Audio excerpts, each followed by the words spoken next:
welcome to the replay of Hawthorn and Collingwood from the MCG. It's round 19 action right here on Fox Footy.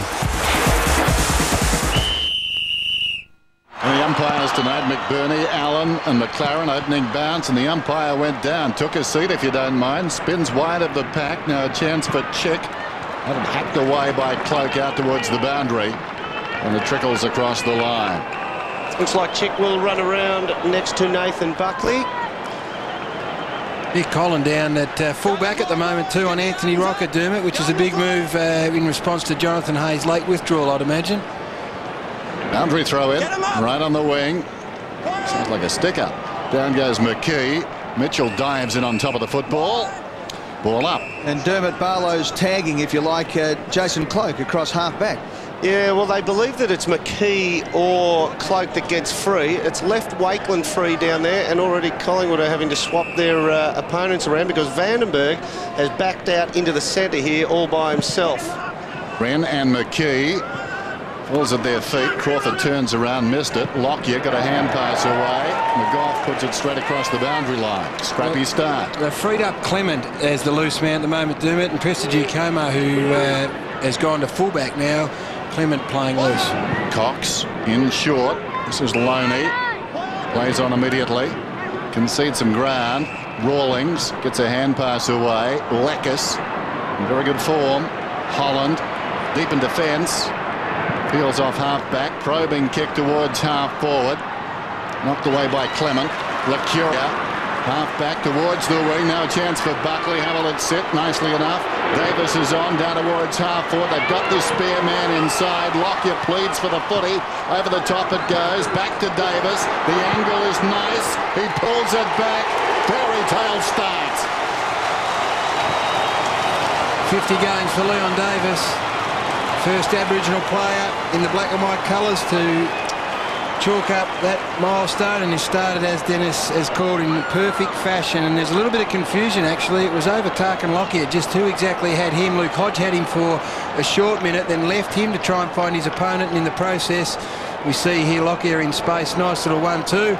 And you're going to wear those white boots on a big occasion, Leon. That's what you've got to do, son, is kick a few goals, and he started within the first minute. Problem started for Hawthorn when Nick Holland decided to go back inboard. He didn't have a left foot to run onto, and that threw the forwards out of kilter. Chance Bateman picking up Leon Davis, both very good friends off the field. Of course, that is put aside for 2 hours tonight as McGough gets the handball out to Buckley. Buckley back to Wakeland, off half-back, has a bounce. He gets the lead from Tarrant. Is the kick going to be good enough? It's out in front. Lockyer's got across as well, and he takes the mark. Third possession coming up for Tarkin Lockyer. The kick is inside 50 to Rocker, out on the lead, couldn't quite get there. It's taken to the boundary line. It stays in. Now we're close to the boundary line. It still stays in. Now it's over. Tony Jones, boundary side. Well, Hawthorn's already had a win tonight, Eddie. This game has given them their biggest ever corporate event in the history of their club. Every room available is being used, including the Richmond change rooms you can see there. They had about 60 corporates there paying $100 a head. So the Hawkers making a bit of money on your coattails, mate. No, that's good. I'll tell you what, Ian Dicker, fantastic president, and full marks to the board and marketing department of the Hawthorn Football Club in working in conjunction with Collingwood on this game and reaping the rewards. Your idea, Doom? Oh, yeah, I'll claim it. No, they did work hard at it. Well done to the club. Graham knocks it back to the boundary. Out yet again. Third time lucky, perhaps. Sean Wren has taken Stephen McKee and playing across half forward, so the two nominated ruckmen you would imagine well out of the action, and it's Thompson who's doing most of the ruck work. Fraser in front, falls behind. Tarrant, did he have the footy? Certainly had Graham. In the end, Lacuria taken down by Tallis. And the umpire wants it. One goal in the game. Leon Davis on the run. Collingwood bench. Plenty of youth there. Rawlings over the top. Burns quickly away. McGough under pressure. Snaps. And misses. Well wide of the mark.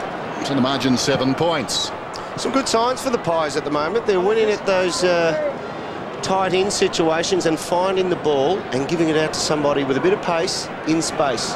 4.5 minutes in. The Hawks yet to get into the forward 50, or just inside. They might have gone once. 1-1-7 Magpies. Out wide to Loney. A twin on each side tonight. Nathan for Hawthorn, Ryan for Collingwood.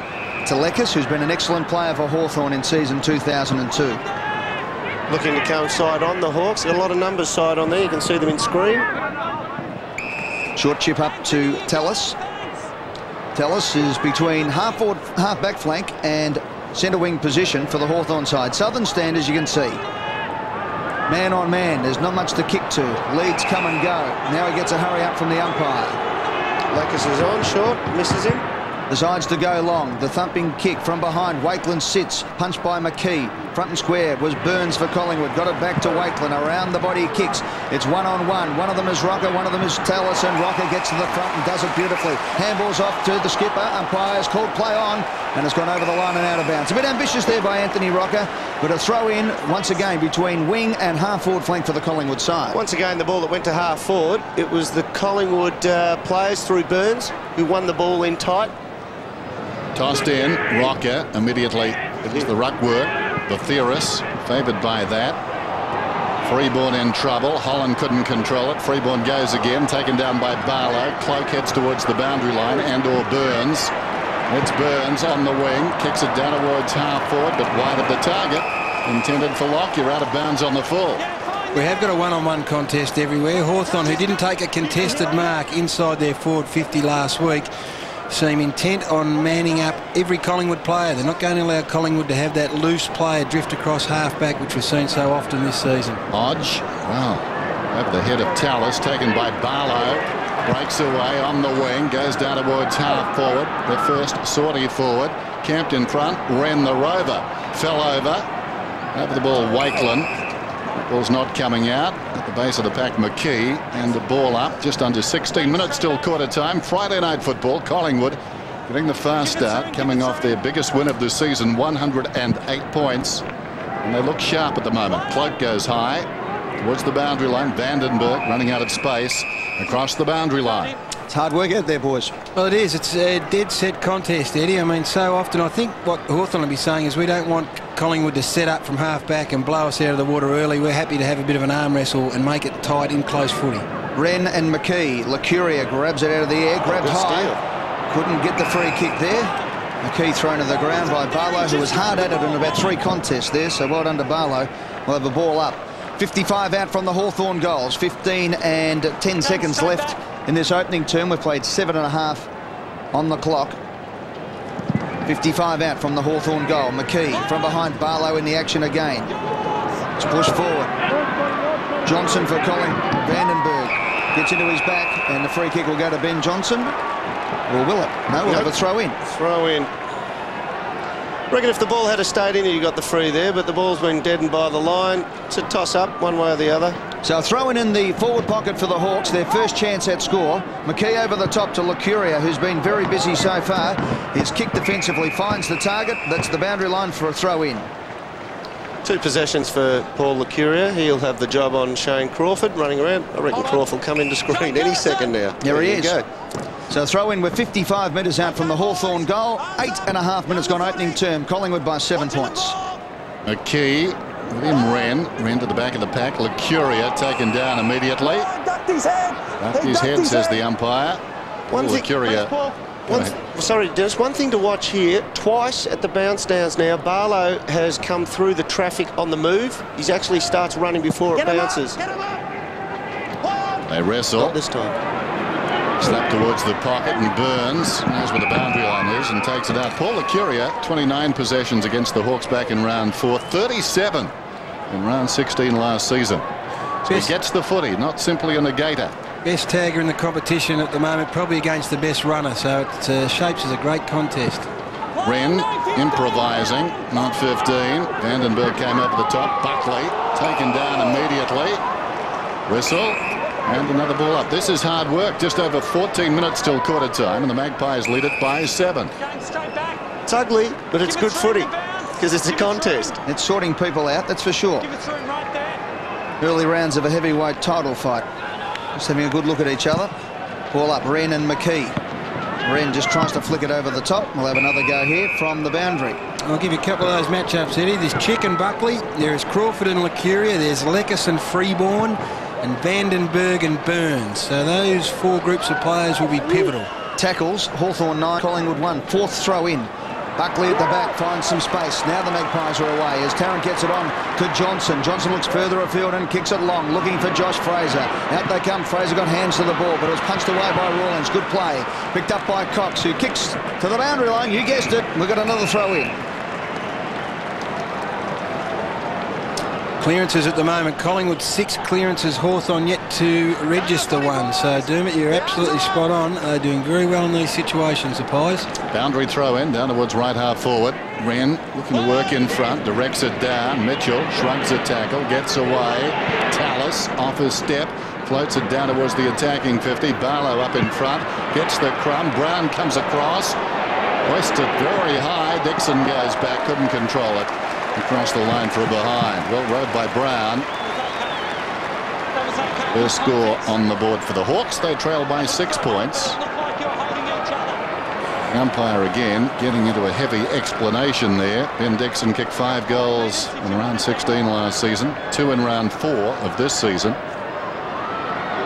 McGough's got free outside 50, other side, look for him. Buckley scrubbed the kick and was well cut off there by Leckers. It ends up with Barlow. Here's a chance for Vandenberg, who runs hard and snaps badly, though, across the face of goal and through for 1 point. Well, you know the next Buckley kick is going to hit the chest lace out, because that happens about once a season. Just tried to spear it 55 metres. Usually comes off for the champion. Yeah, it does. He's an awesome kick. Outside 50 again. This time he gives it another 55 out to Cloak, who takes the ball. Just missed the handball target, who was Wakelin, and well fought by Cox at ground level. It's held up. The umpire will bounce again at half-forward flank for Hawthorn. You can already see that Collingwood's game, 6-1, half a dozen the other way. You can already see Collingwood's game is a little bit stifled. They're looking good at the clearances, but they're just a touch stifled at the moment. They love to run out of their back line. They're the #1 defensive team in the comp, yet they have no real stars in their defence, Gary. So it's the way they set up. Yeah, that spare man that we've identified so often in Friday night footy throughout the season, and they haven't got one at the minute. Pies by 5 points. Mitchell grabbed and thrown to the ground. Tony Jones. The flags on the main scoreboard, Eddie, indicate quite a breeze blowing down the city end of the ground, but that advantage is quite minimal down here at ground level, and quite a mild night too, so this should be quite a good game for spectators. Thompson hooked it down. Lacuria quick hands away to Buckley, kicks down towards half forward, working in front. Rawlings claims the mark. Foot race to the footy, and he beat Fraser. 5 points the difference. Rawlings honours the lead from Lakers, who spilt it. Another number 37. Loney gets a hand pass to Fraser. Fraser stops, feeds it back. McGough over the top. Loney in space, can go very short and does. Close to the boundary line, held up here by Freeborn. It's about 45 metres out, right on the boundary, swung around by the umpire. Got some creativity, Freeborn. If he gets a bit of space here, he'll widen the angle. And the umpire's on a win. Well, cameramen are going to have to move down at the boundary there, Doom. The boys taking the pictures. There's Leon Davis. I mean, he's led well then, but at the wrong time. You can't lead while the umpire's standing between the ball. That's not his best, the ball. Not his best angle, so to speak. On the boundary in the left full forward pocket. Ben Freeborn back in the team after suspension. Just works around slightly, bends it around, and that's a wonderful kick.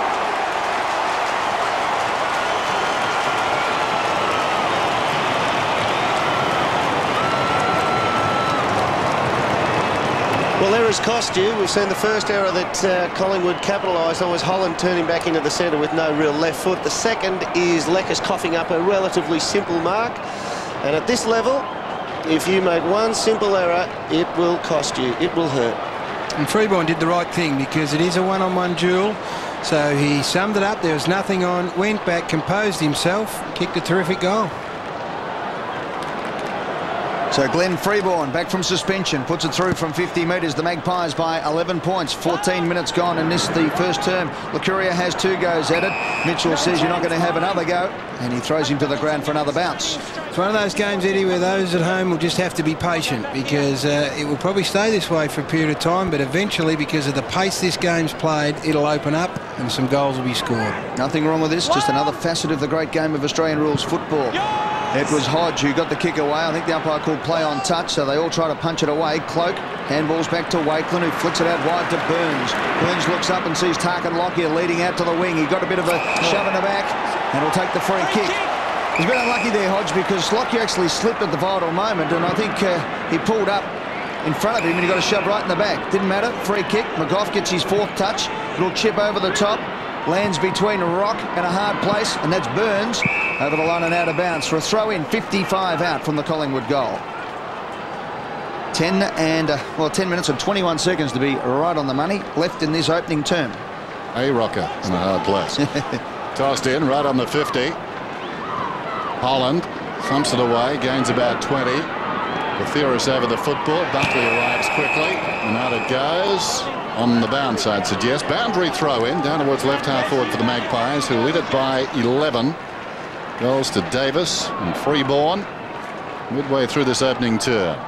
Not a bad crowd. Nice night for football. Was that a push in the back? I thought so. Push in the back. Thank you.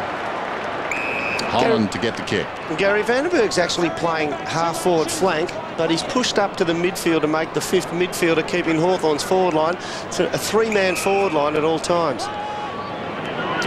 Lays it off. Does Holland to Rawlings. Well, again, setting it up. Happened on the outer side wing. Burns over the top. That time did well.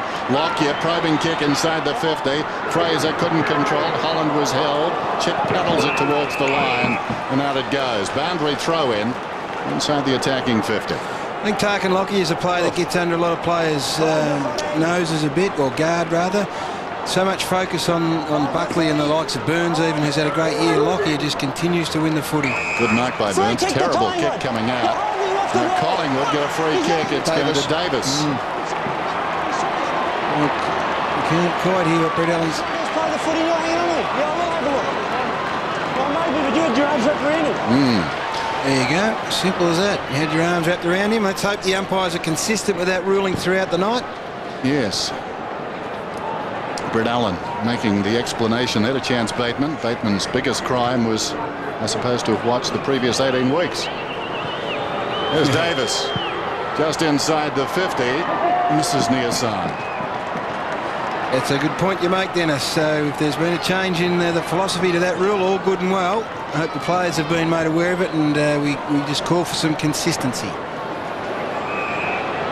Yes, more the adaptation of the rule, because the rule is you can't hold. We all know that. Yep, but, exactly. Boy, it doesn't matter what, depends what part of the ground you're on. Now, this is a dangerous bounce, but Barlow did well. He took it on the bounce, controlled it, and then kicked beautifully around the body to Tallis.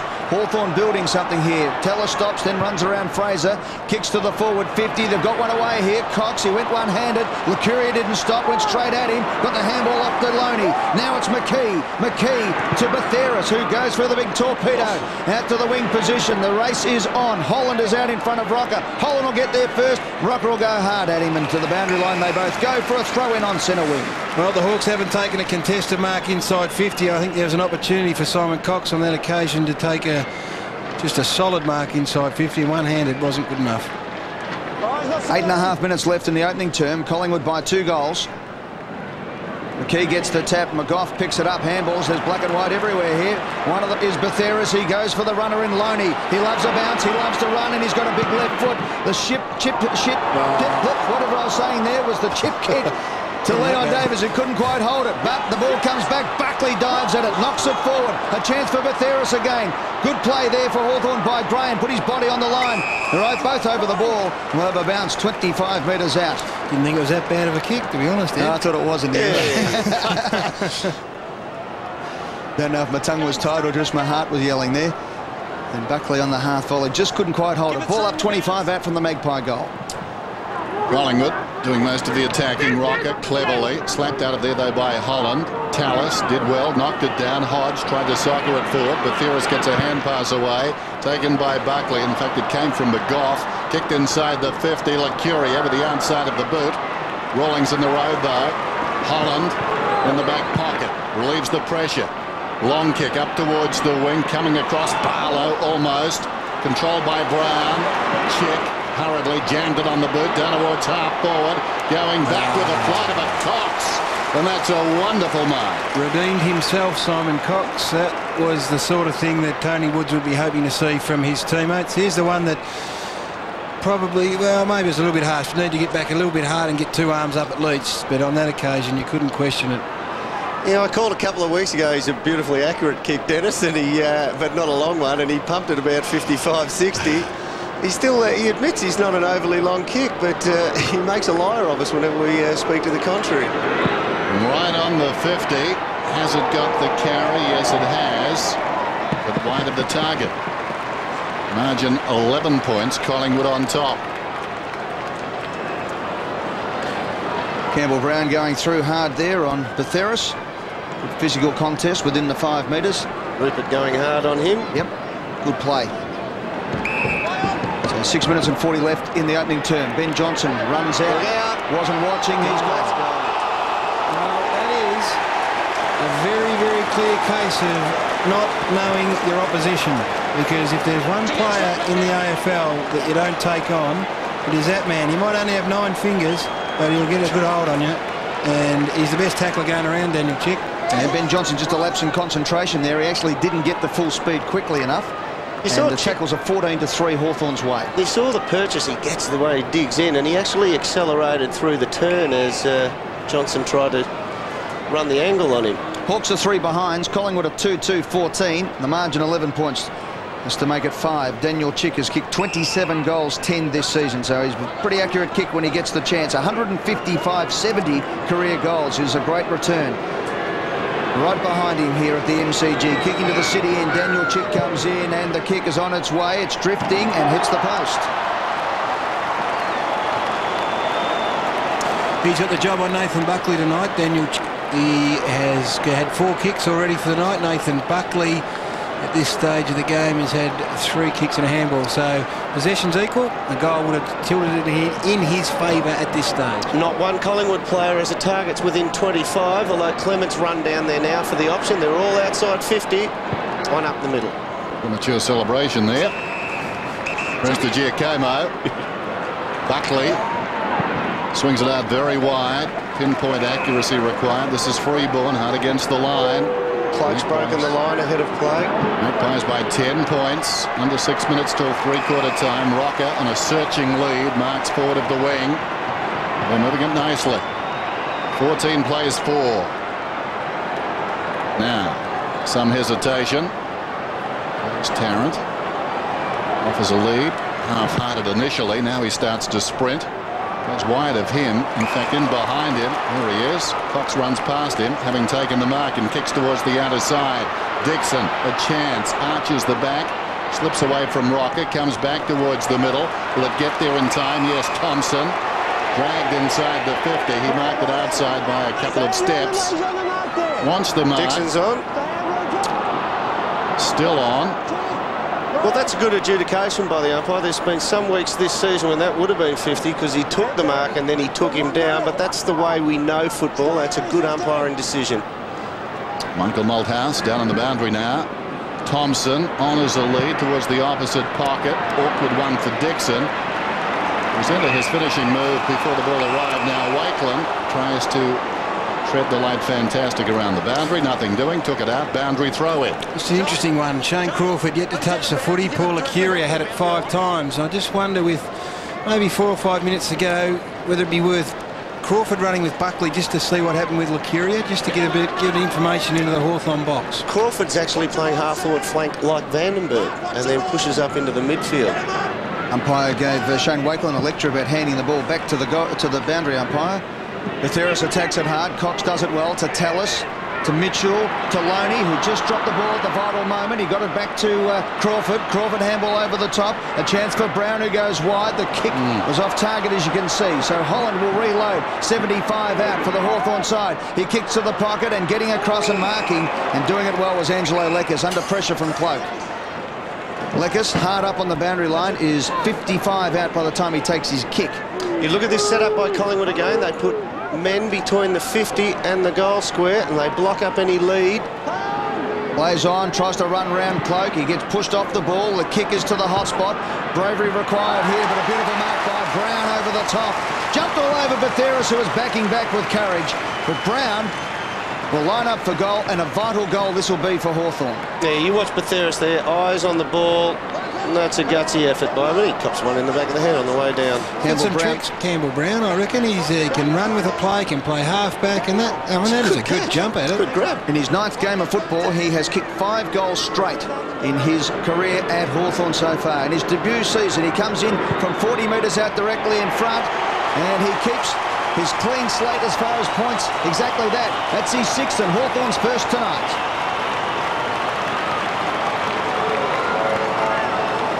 He's done a couple of things already tonight that catch the eye. Campbell Brown, certainly that mark. There was a very slick handball out on this wing before, which was lightning. And he also crumbed a footy and got it onto his boot super quick as well and got it forward. So there's a lot to like about this young bloke in his first year. Yeah, look, if you wanted to be in a jumper at the moment looking for the win, you'd say Collingwood have controlled most of the quarter. But for the last 7 or 8 minutes, the Hawthorn have started winning the ball through the midfield. Magpies by 4 points, approaching quarter time. Crawford in the middle. Wren knocked it down on the way down. McGough. McKee in trouble, taken front on by Wren. He just coughed that up, McKee. Brown taken down by Buckley. Ball up alongside the centre circle. It's the old Clint Eastwood rule, Gary. You're a ruckman and you get the ball at what you think is in space in the middle of the ground. You throw it on your boot. You don't try and run away from the congestion. 1.5 minutes till quarter time. Wren. Loney's got the run of it. Brown charges in, enjoying a good 5 minutes here. Wrestle to the ground. Another bounce down towards half forward. So they're eking out the metres at the moment, the Hawks. Took the ball and then was prepared to take on Loney. Here's the bounce, still inside the centre square. McKee hooks it down. Vandenberg came hard. Check at close quarters. Wren falling to the ground. Coughed it up. Cloak under pressure. Kicks it out towards the wing. Awkward bounce. Beat them all except Lockyer. Ran onto it. Runs to 50. Fires at goal. And misses to the near side. Well, that was disappointing by Lance Piccioni, and well done by Lockyer. They were standing shoulder to shoulder when the congested play was in progress, and he just simply ran into a dangerous space. Lockyer and Piccioni didn't go with him. Pies by 5 points. Kick out. 3 on 2 here. Graham needs to mark. Free kick to Collingwood, though. Batheris copped it in the back. Gee, he didn't need that, Nick Holland. He's got height over Rupert Batheris. No one on the mark, and Batheris takes off. Goes short, looking for Tarrant. It's over his head. At the back, Crawford waits. Piccioni under pressure. Back to Crawford, who breaks 3 tackles. Make it 4. Beautiful play by the skipper. To the middle of the ground was an ordinary kick, but the Hawks get a good bounce.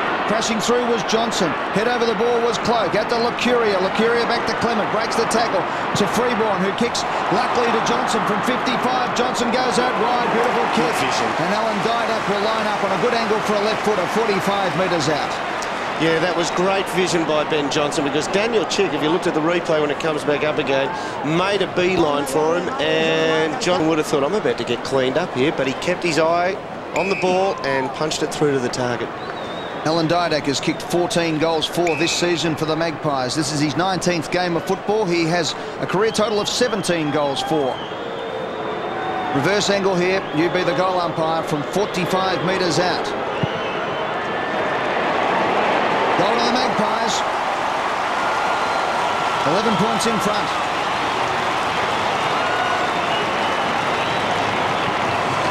Three Collingwood goals have resulted from 3 direct Hawthorn mistakes. The first one was a Holland kick.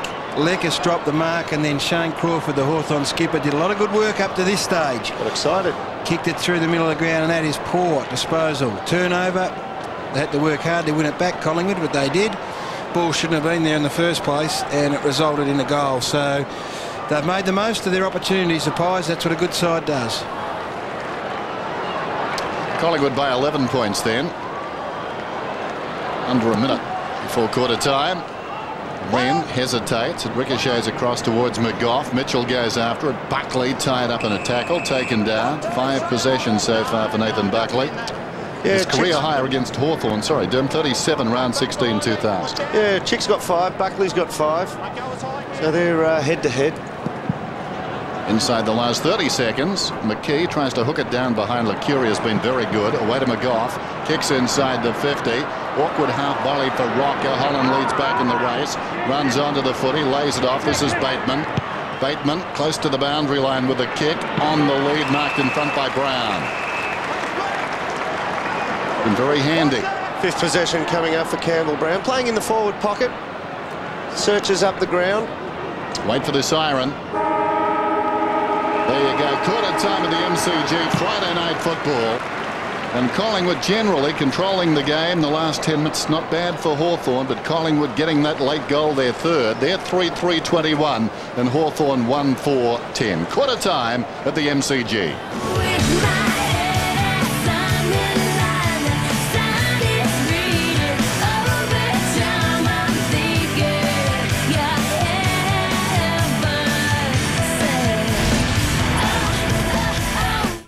Yes, you're on the air, mate. Far away.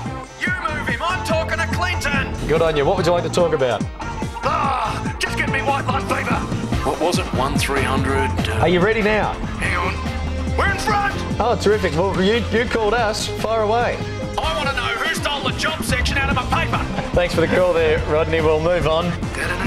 Nice music. No, he's half an hour behind. Hopefully we'll have a sensible call from you. White Line Fever, live weeknights. Fox Footy Channel and Nissan are giving you the chance to win a fantastic new Nissan X-Trail TI manual with the winner's Mark of the Week competition. This great prize includes on-road costs, car registration and delivery, all valued at $38,400. There's also a season 2003 Fox Footy Channel subscription to be won each week. Fox Footy Channel's panel of experts has selected 3 marks from the latest round of AFL. To enter, simply decide which mark you think is the best. Call 1900 966 350 and follow the prompts. If the mark that you select matches the winner's Mark of the Week, you'll automatically go into the draw to win a 12-month season 2003 Fox Footy Channel subscription. At the end of the season, you'll have a chance to select the winner's Mark of the Year to win the Nissan X-Trail. So here we go. Mark 1. And now we'll kick out from fullback. Long kick, as has been his choice so far. Mark Johnson, mark of the day. Mark 2. Inside his forward 50. Longmuir the target. Oh, terrific mark from Longmuir. Mark 3. Runs the half-forward line, penetrating kick. Oh! Leo Barry, leaping Leo! Call 1900 966 350 now and make your selection. Voting closes midnight each Monday and the winner will be announced on the Winners next Sunday.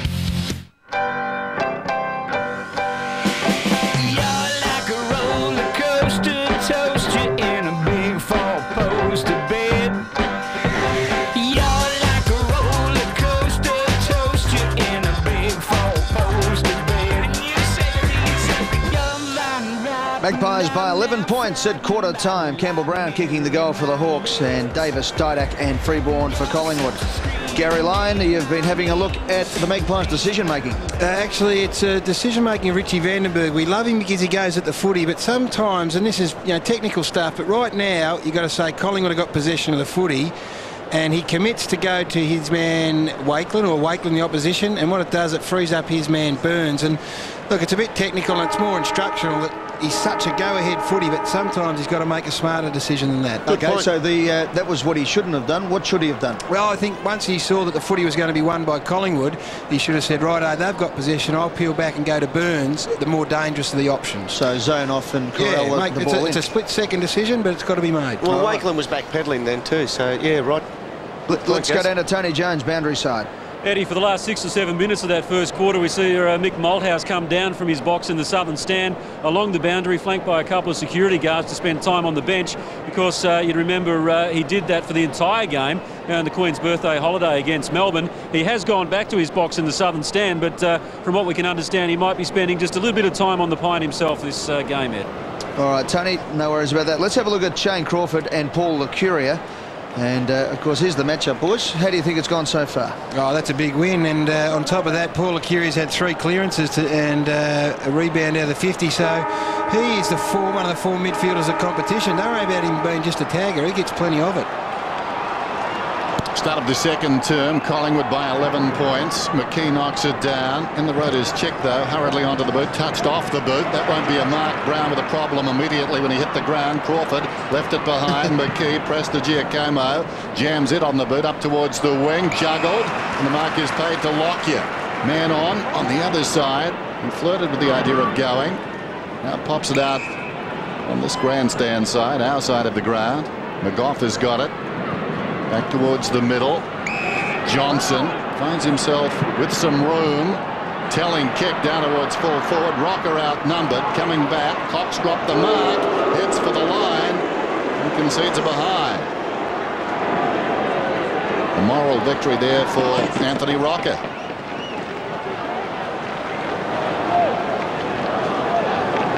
So the lead out to 12 points. Cox. His namesake. Whoops. Bateman in trouble. Lockyer, is that holding the ball? Play goes on. Loney. Hand passes towards the boundary line.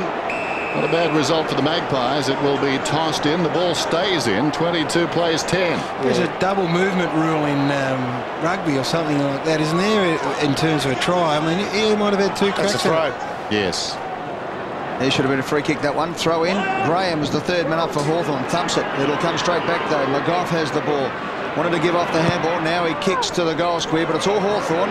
Graham, just bounced in front of him on the half volley. He's handed it straight back to Didak, and he kicks his second. Well, he did everything right there, Graham. Committed himself, went hard at the ball, and then the handball went right to the wrong spot. Well, if it's going to happen to anyone on your team, you want it to happen to one of your more experienced players so they can take it on board. He knows what he's done. He doesn't need to be told off by the coach or anything like that. He's done the right thing. He just doesn't get a good purchase on the ball with the fist. He skims past it. Well, again, honestly, he wouldn't have seen Alan Didak. I reckon he's just he thought I could go to Nick Holland, who was the shorter of the option. Thought he'd go longer, paid the price. But again, fourth Hawthorn mistake, fourth goal to Collingwood. Magpies out to an 18-point lead. We've played 2.5 minutes in this second term. Centre bounce, McKee. Wren gets the tap. Lucuria again. Crawford, great battle that one. Crashing through was Rees, one of the rising stars in 2002. And the kick was a beauty. That's why he's nominated for the National Australia Bank Rising Star. And the mark has been taken by Barlow, who, Dermot, you have told us numerous times is a very good kick at goal. You're trying to get me to Mozzie, man. Absolutely. Look, Nick Rees, the more I see Nick Rees, the more I am impressed with his knowledge to think his way through senior footy. Big kick for Hawthorn this one, and Barlow starts it right, bends it left and puts it right through the middle. Here's a very good kick, and he gets his first of the night, and Hawthorn second.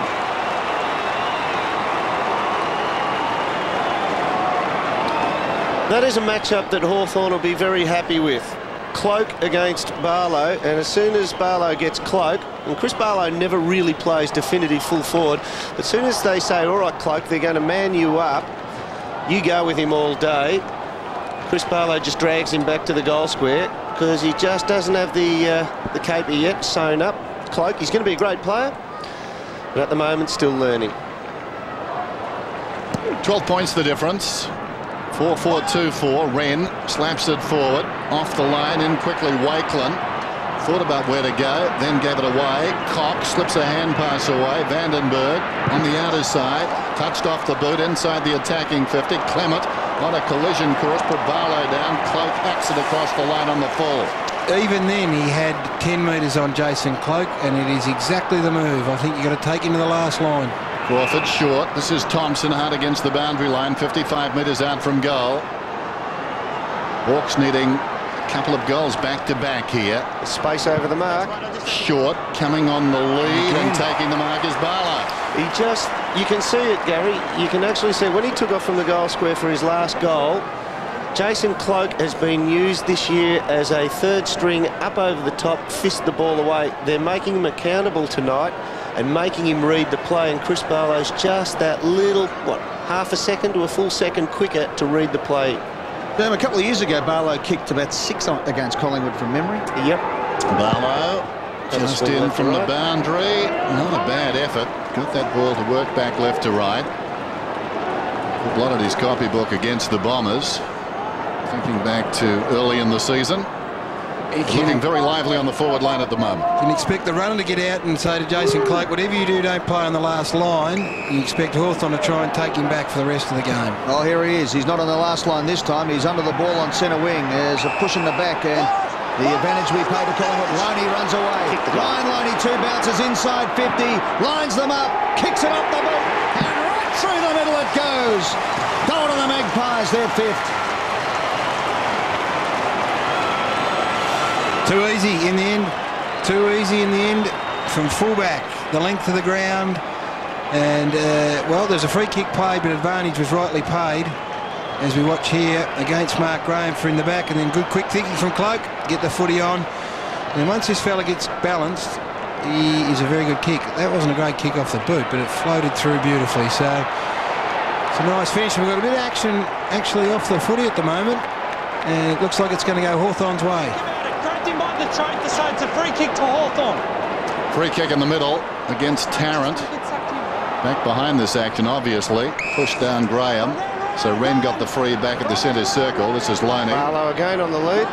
Nathan Loney told to play on. Kicks inside the 50. Up in front, Barlow. Loose at the back. Lekas tracks it towards the boundary line. Out it goes as we go down to Peter Larkins.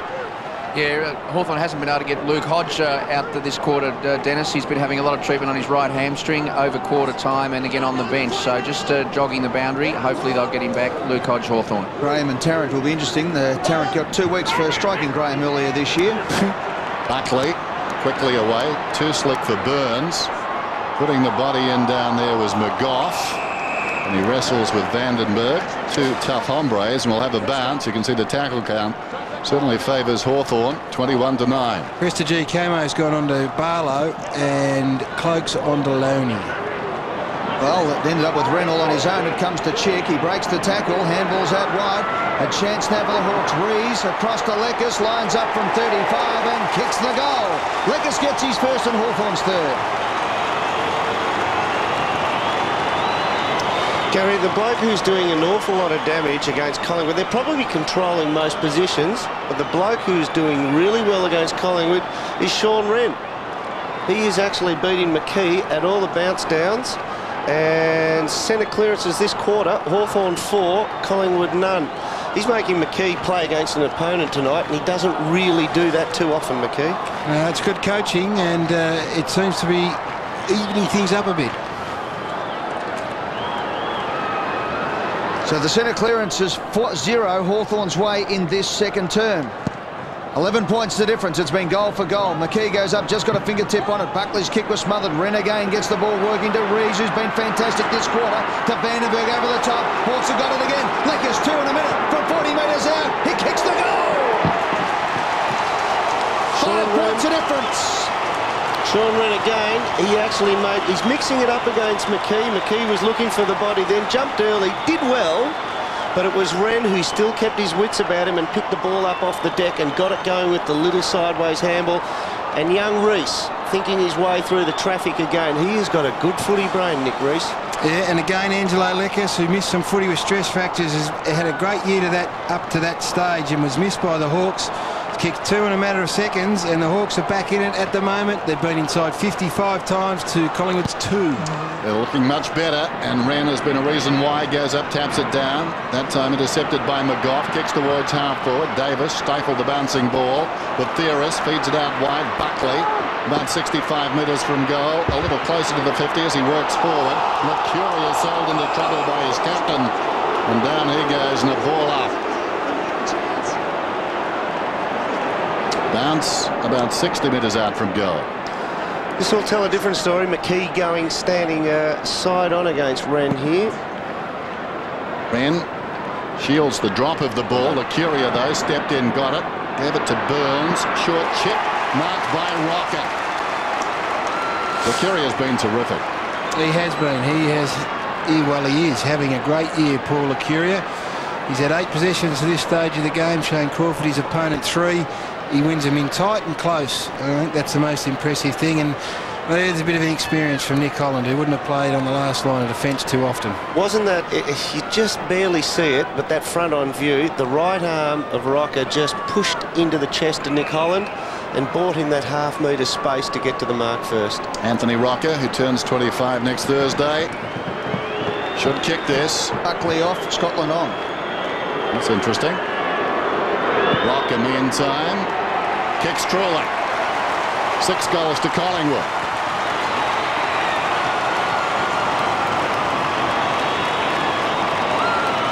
Good effort from Anthony Rocker. He needs to fire. Nathan Buckley's gone to the interchange bench.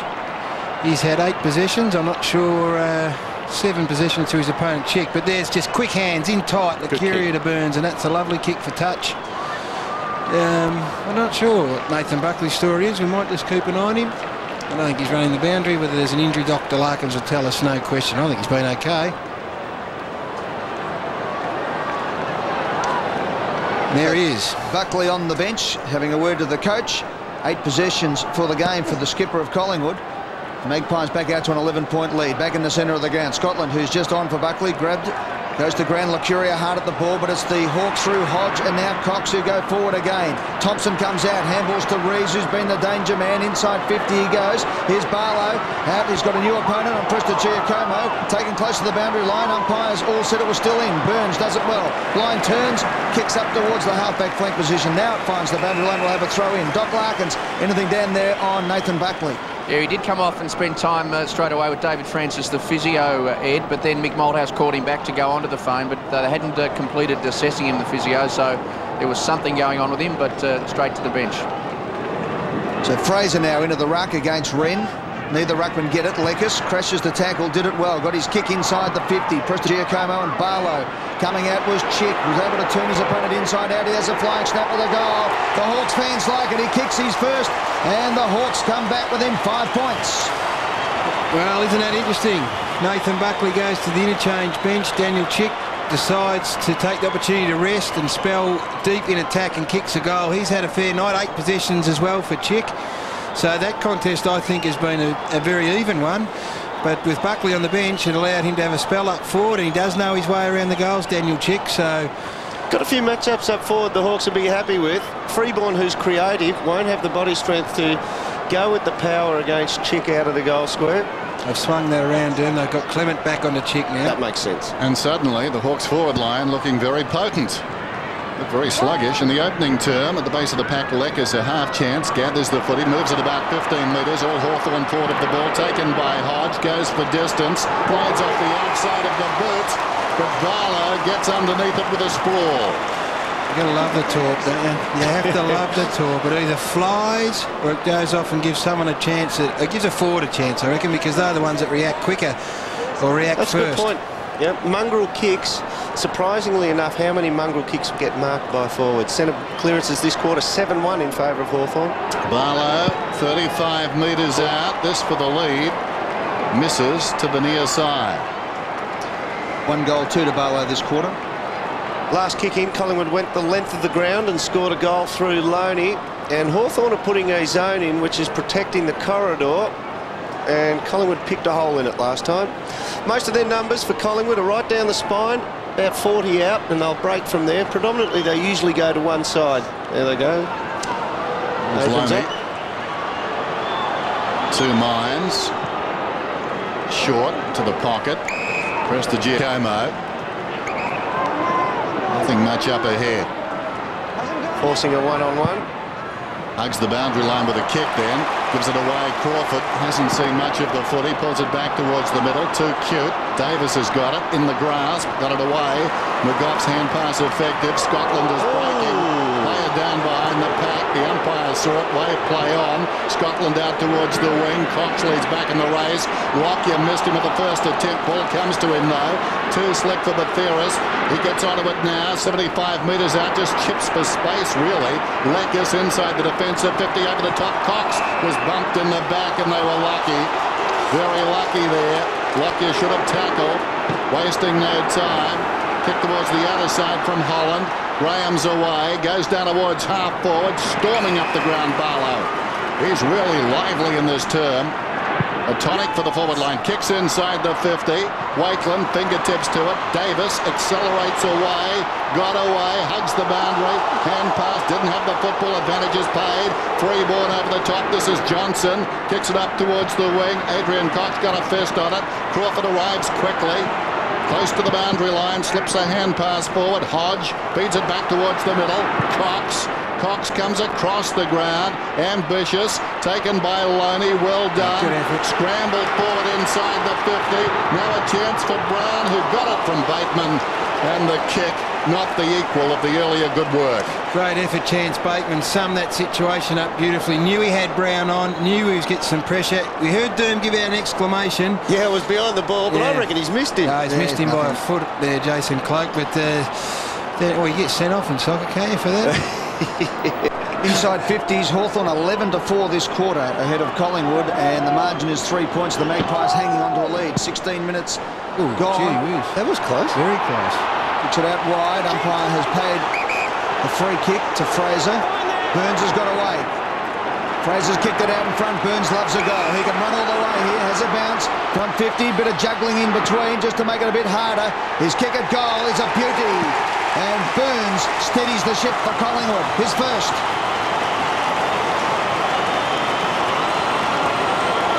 What actually happens from the kicking, Gary? Collingwood brings someone, Burns on that occasion, from half-back flank. He runs diagonally through the centre square and gets to the other side all by himself. He runs through the traffic of the centre square, and he's almost coughed it up at the end. He's given a bit of a shank, but he's got full points for it. There's a copybook Ryan Loney. Same spot, two bounces. He's run from the other flank. Yep. Well, as Gary predicted, this game is opening up now. He's a soothsayer. Back in the middle, 7-4-5-7. Hacked out of there, spiked forward by Wren. Spills wide, Adkins, taken down by Loney. Interesting kick. Vandenberg almost took it off his boot. Kicks inside the 50. Cloak. Suited by the kick that time. He's had his problems in this term, taking the mark on his chest. Lockyer wants it across the ground. Cloak decides to run up towards the defensive 50. He's intent on drawing him in. Thompson worked hard and certainly helped there, stretched it out. Lockyer goes wide though, and the kick is good. Lucuria having a wonderful night. He's on the wing. Just over 10 minutes till halftime. 46 plays 37. Lucuria down towards the 50. Cox goes back. Adrian Cox, and takes the defensive mark. Wants to go and does. Often the Coxes combine there. Back it comes. Little chip out of defence. Tallis. The Theoris gets a hand pass to Davis. The Theoris, 55 metres out under pressure. Awkward bounce for Fraser, backed up by Loney. Little chip comes across the ground from Lockyer, and the mark is taken by Didak right on the 50. And tidy from Lance Piccioni, just flirting there. Might have just got him over the top, I reckon. No, it's almost. Alan Didak wanted to take a dive. I reckon if he had hit the ball, he would have got 50 then. Yeah, it's untidy from Lance. He was flirted with a 50 there, and probably unlucky Didak not to have got one. But you wouldn't like to see a 50 from there in the context of the game. It's been hard at it. Yeah, it's been a good contest. The umpires haven't, as we called earlier, they haven't given 50s for late charges. Lancing blow, or in that case a lancing blow. There goes the kick from Didak. He's given it a ride. That is tight. It's good. Wonderful goal. His third. What about that for a kicking style? That's someone who knows his capabilities there and knows how to extract every centimetre. Let's have a look at the mark first of all. And then I want to have a look at his running and shot at goal. He veers dramatically out the left. What about there? And swings it back in. Gets great contact on it. That's every centimetre of Alan Didak behind that footy, and it's a great finish.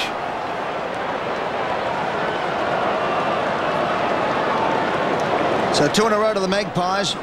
Back out to a 15-point lead. 9 minutes and 20 seconds left. Fraser's made an impact since going into the ruck. McGough just held the ball, then released to Adkins.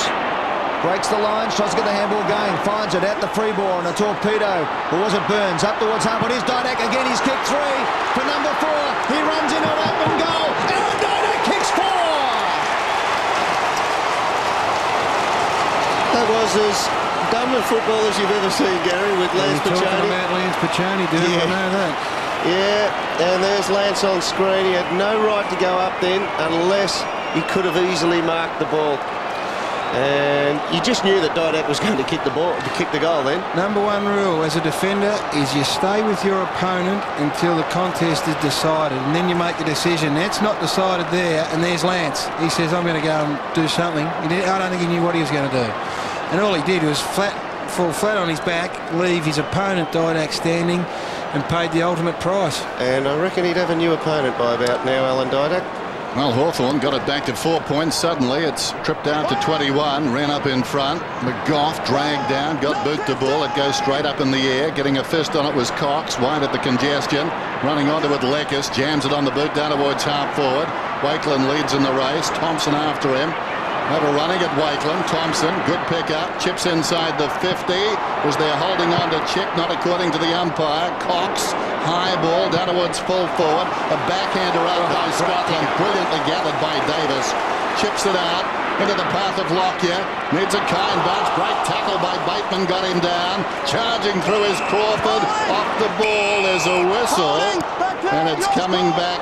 Good advantage call by the umpire. It's coming back to Bateman. The advantage not paid.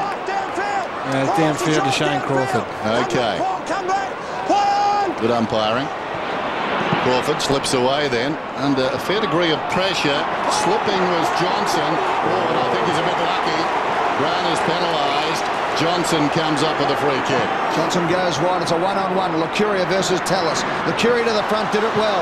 Then kept his feet, which was even better. Then the handball was a beauty. Betheris is there. Wants to give it back. Lucuria takes it. Handball's over the top. Was good play. McGough. Handball's back. Collingwood moving the ball beautifully to Loney. Now the kick goes forward into the 50. Cole just on the ground. Over his head. Punched away. Picked up by Graham. His handball's off to Hodge. Back to Graham. On defensive 40. Leon Davis is sweating on the next kick. He's going to go to the boundary line though, and we'll have a throw in at half forward flank for Collingwood. It's 58-37 with 7.5 left in the second term. Tony Jones. Just pose a question to Gary and Dermot, if I can, Ed. Jade Rawlings has spent all of this quarter on the bench. Would he be an handy option at this point for Hawthorn in defence? I don't think so. Collingwood have gone a bit smaller up forward. They've taken Fraser off and then put him back into the ruck, and McKee stayed off, so they're a bit smaller up forward. Crawford over the top. We'll cop one high from Leon Davis. We'll get the free kick. No great matchup for Jade at the moment. Maybe a forward-line as option. well off. Leon wearing the boots. I said, white boots, just like Phil Carman to him. He said, they're champagne, brother. And champagne football is what he's been giving tonight, Leon. He's fantastic in his 50th game. Crawford with 7th possession. Goes to Thompson. Thompson, a key to this Hawthorn side. Kicks to centre half forward. Rocker came back with courage. Fraser at the back of the pack. Looks around and then stuck it up in the air for a long time. McGough has been excellent tonight. Takes the mark. His 17th possession. Mark McGough transfers play to the outer side to Ben Johnson. Didak's got away on centre wing. Falls over. Missed the target. Cox will get the rebound. Adrian Cox drops the ball. Good assist there from Lucuria. Dropping the ball, holding the ball, says the umpire. And the free kick will go to... Take your pick out there. Benny Johnson's gone over and taken the kick. Yeah, he had a hand on his back there as he let go the ball forward. Cole, did he get one in the back? No, says the umpire. Throw it in. It was a poor decision, Adrian Cox. I don't know what was going through his mind. Chris Tarrant on the interchange bench. This game hasn't been played the way he'd like it. There was no room for him to lead into, and he's a player who needs to be able to adapt to various conditions. At the moment, things have got to be right for him to get a lot of the footy. He's off a long time, Buckley. And Tarrant off as well. Burns are sitting there as well. Here's Crawford, close to the boundary line. It bounces in the field of play. Coming up is Barlow. Initially, he's kept it in. One was suggested will go out. No, Brown to his own advantage. Brown, well done. Some attacking footy there. Vandenberg runs inside the 50. They need a goal. Can he provide it? No. Marked about a metre in the opposite pocket by Cloak. Chips it up wide then towards the right half-back flank, and Clement drives it up towards the wing. Wonderful kick. Rocker, it arrived quickly. Now he's got a problem. Surrounded by Hawks. Holland got him down. Rocker did very well. That was the only result that was going to be of any value for Collingwood as we go down to the dock. Yeah, pretty impressive Collingwood bench with Tarrant, Burns, McKee and Buckley. Buckley has not had any medical attention since he came off Dennis, so whatever's keeping him off, he's brought into the game. Piccioni off to Dixon, who's just straight on the ground. He's got the footy. Has the bounce? No, he doesn't. Decides to kick long to the goal square. Hawthorn have got the mark through young Brown again, and he reads the ball beautifully. And one thing about Campbell Brown you don't have to worry about is he'll go straight at it. He will. Give you some intensity up there.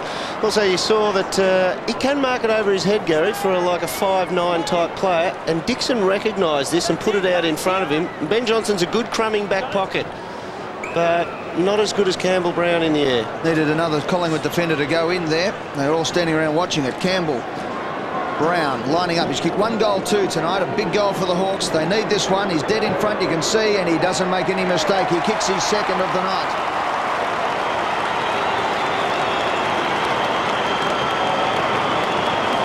Well, I continue to throw him around down there, Hawthorn, to try and get the match that suits them best. I thought it was, well, Nick Holland was the player that punched the ball out in that ruck contest. Anthony Rocker just didn't recover after the contest. It wasn't good enough from Rocker. The marking contest was dropped. Ball went out of bounds. He didn't recover to contest the ruck. Holland went uncontested, and this was the result to Brown, who's kicked now his second goal.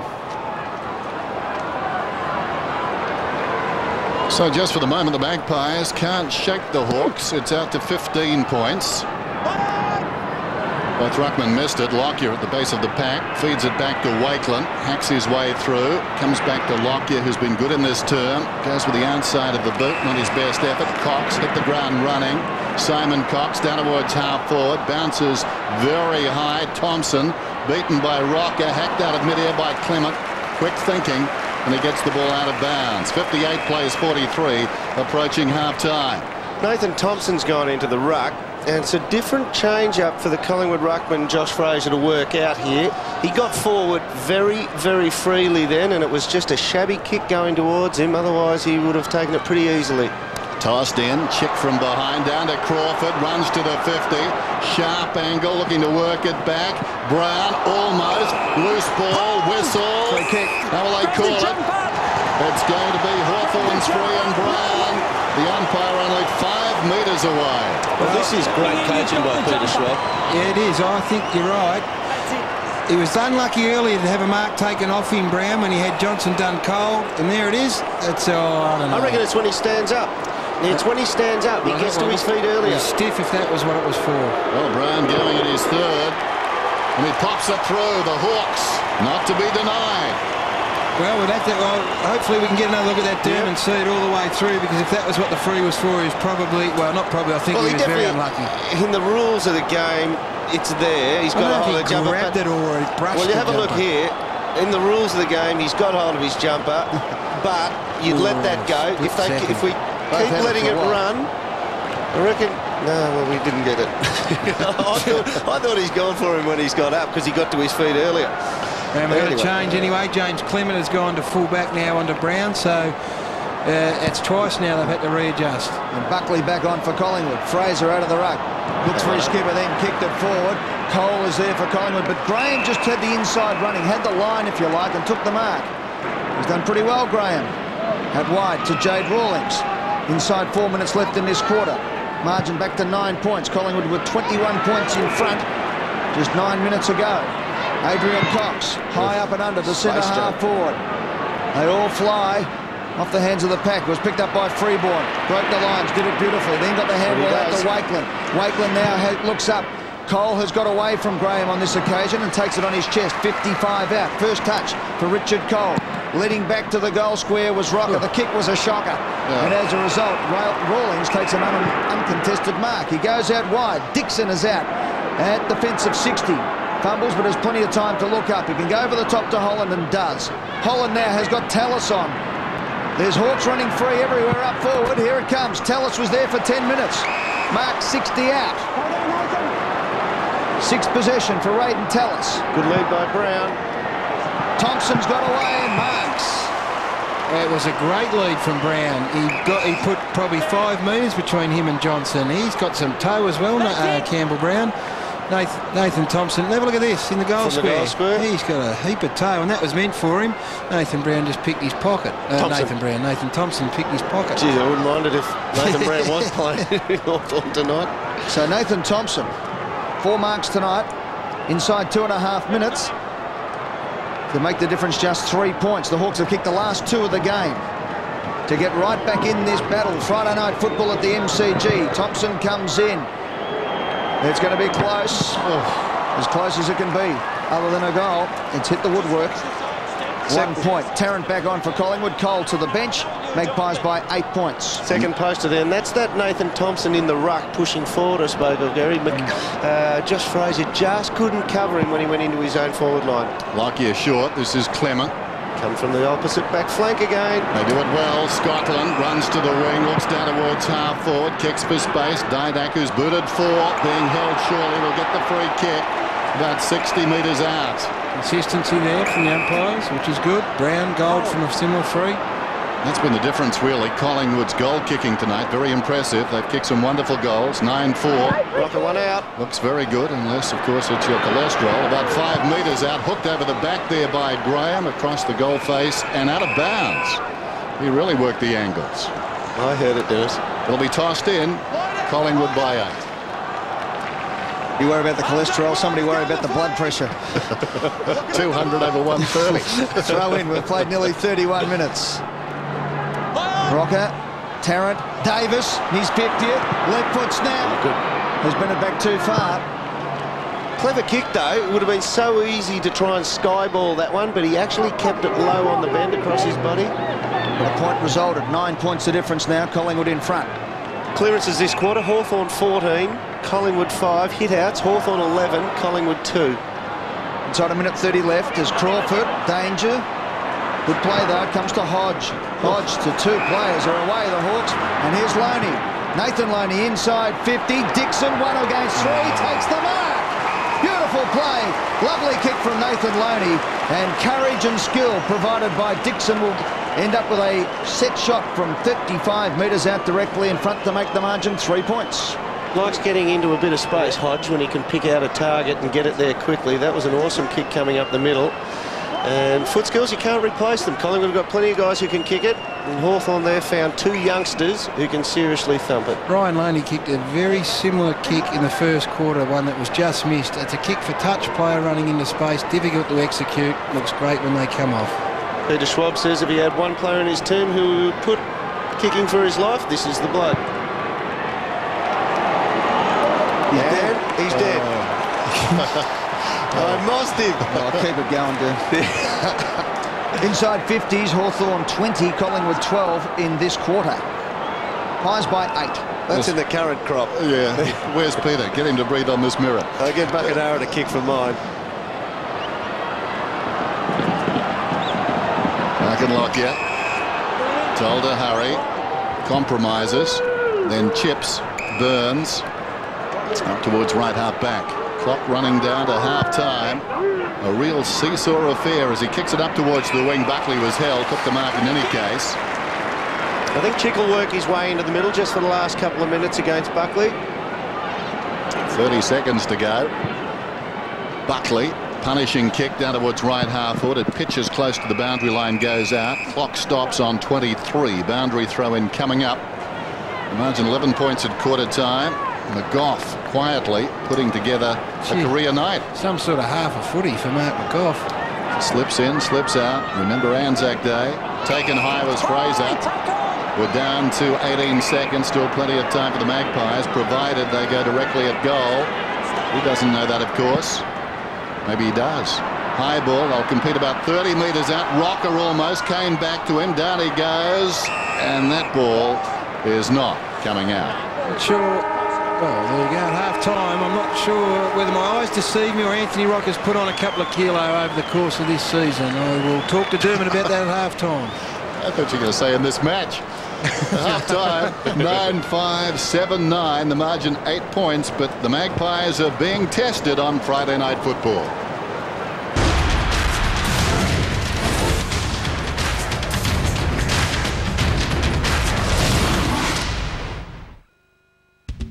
Visit the club where they walk the walk and talk Hawk talk.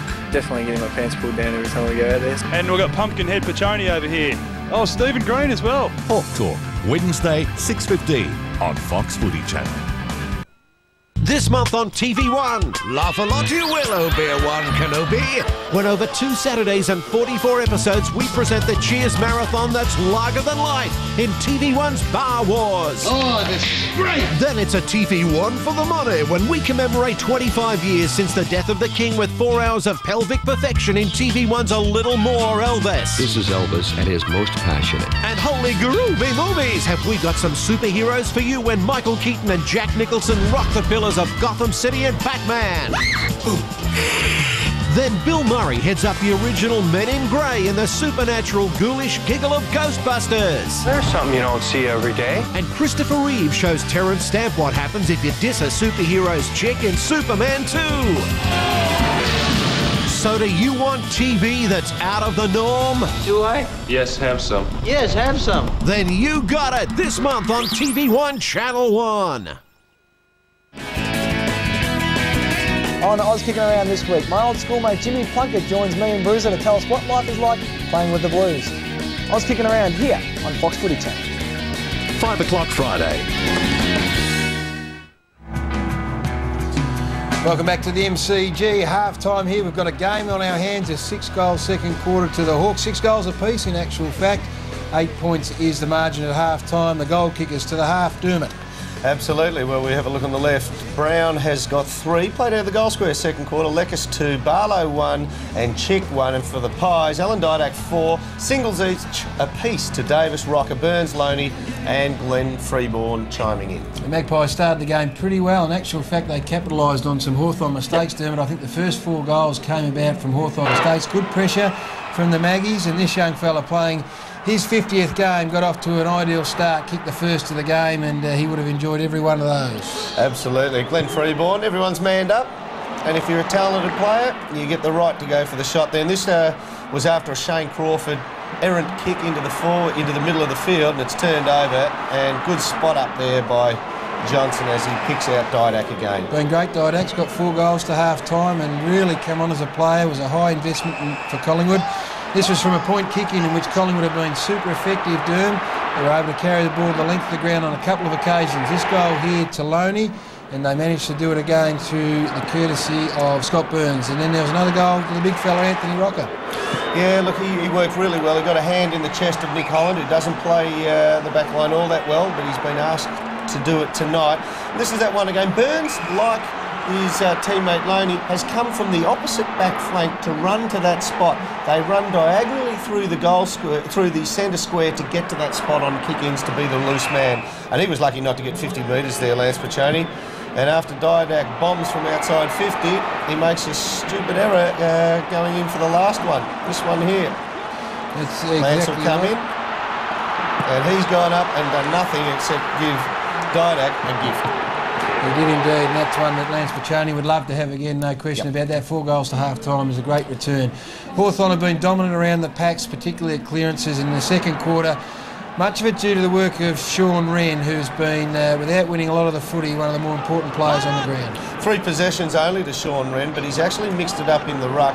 He's had 18 hit-outs. Collingwood have only managed 13 as a team. And Thompson going in there for the last 5 minutes as well, but they just started to maul Collingwood in the centre of the ground there, the Hawks, and they started to win those takeaways there. They just can't get the forward line structure to be as conclusive as Collingwood's. They worked hard in there as well. They got some hard nuts in there. That 9-4 out of the middle, in actual fact. Angelo Leckis was important in as much as that he got a couple of goals and got Hawthorn back into it when Collingwood stretched it to 21 points. Fraser was a player that went into the ruck. McKee came off the ground, and Fraser got them back, arrested some momentum back off the Hawks. That was a mongrel torpedo that landed fortuitously in the arms of Barlow, and he was able to kick a goal.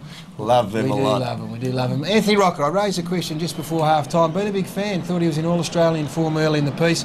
Struggled a bit in recent times. Dropped this one up. The second effort was fine. There's nothing wrong with that. Won the ball, got it out of bounds.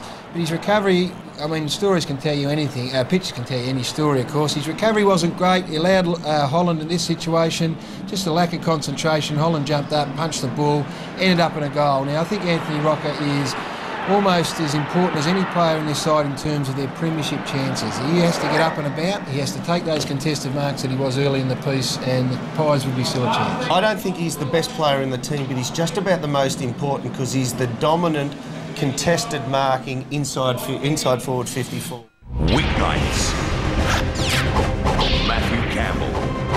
Jason Bennett.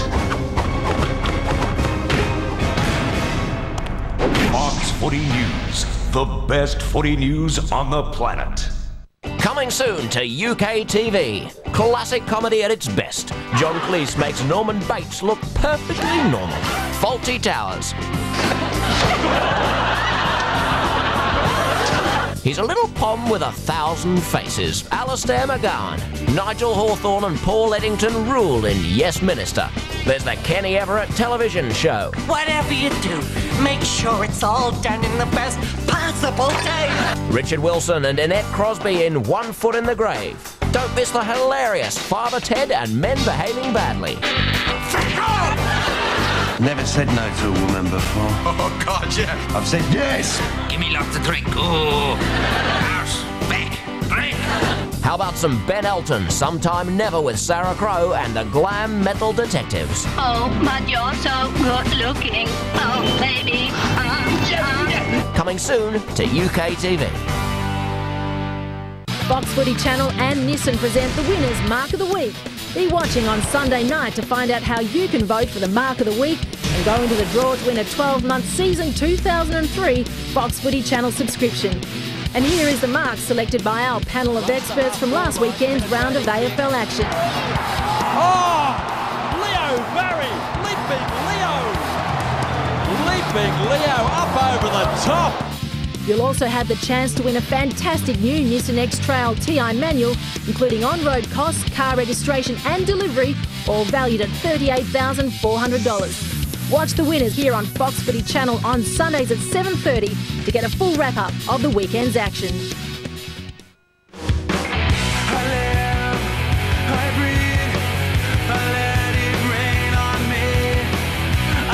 Welcome back to the MCG.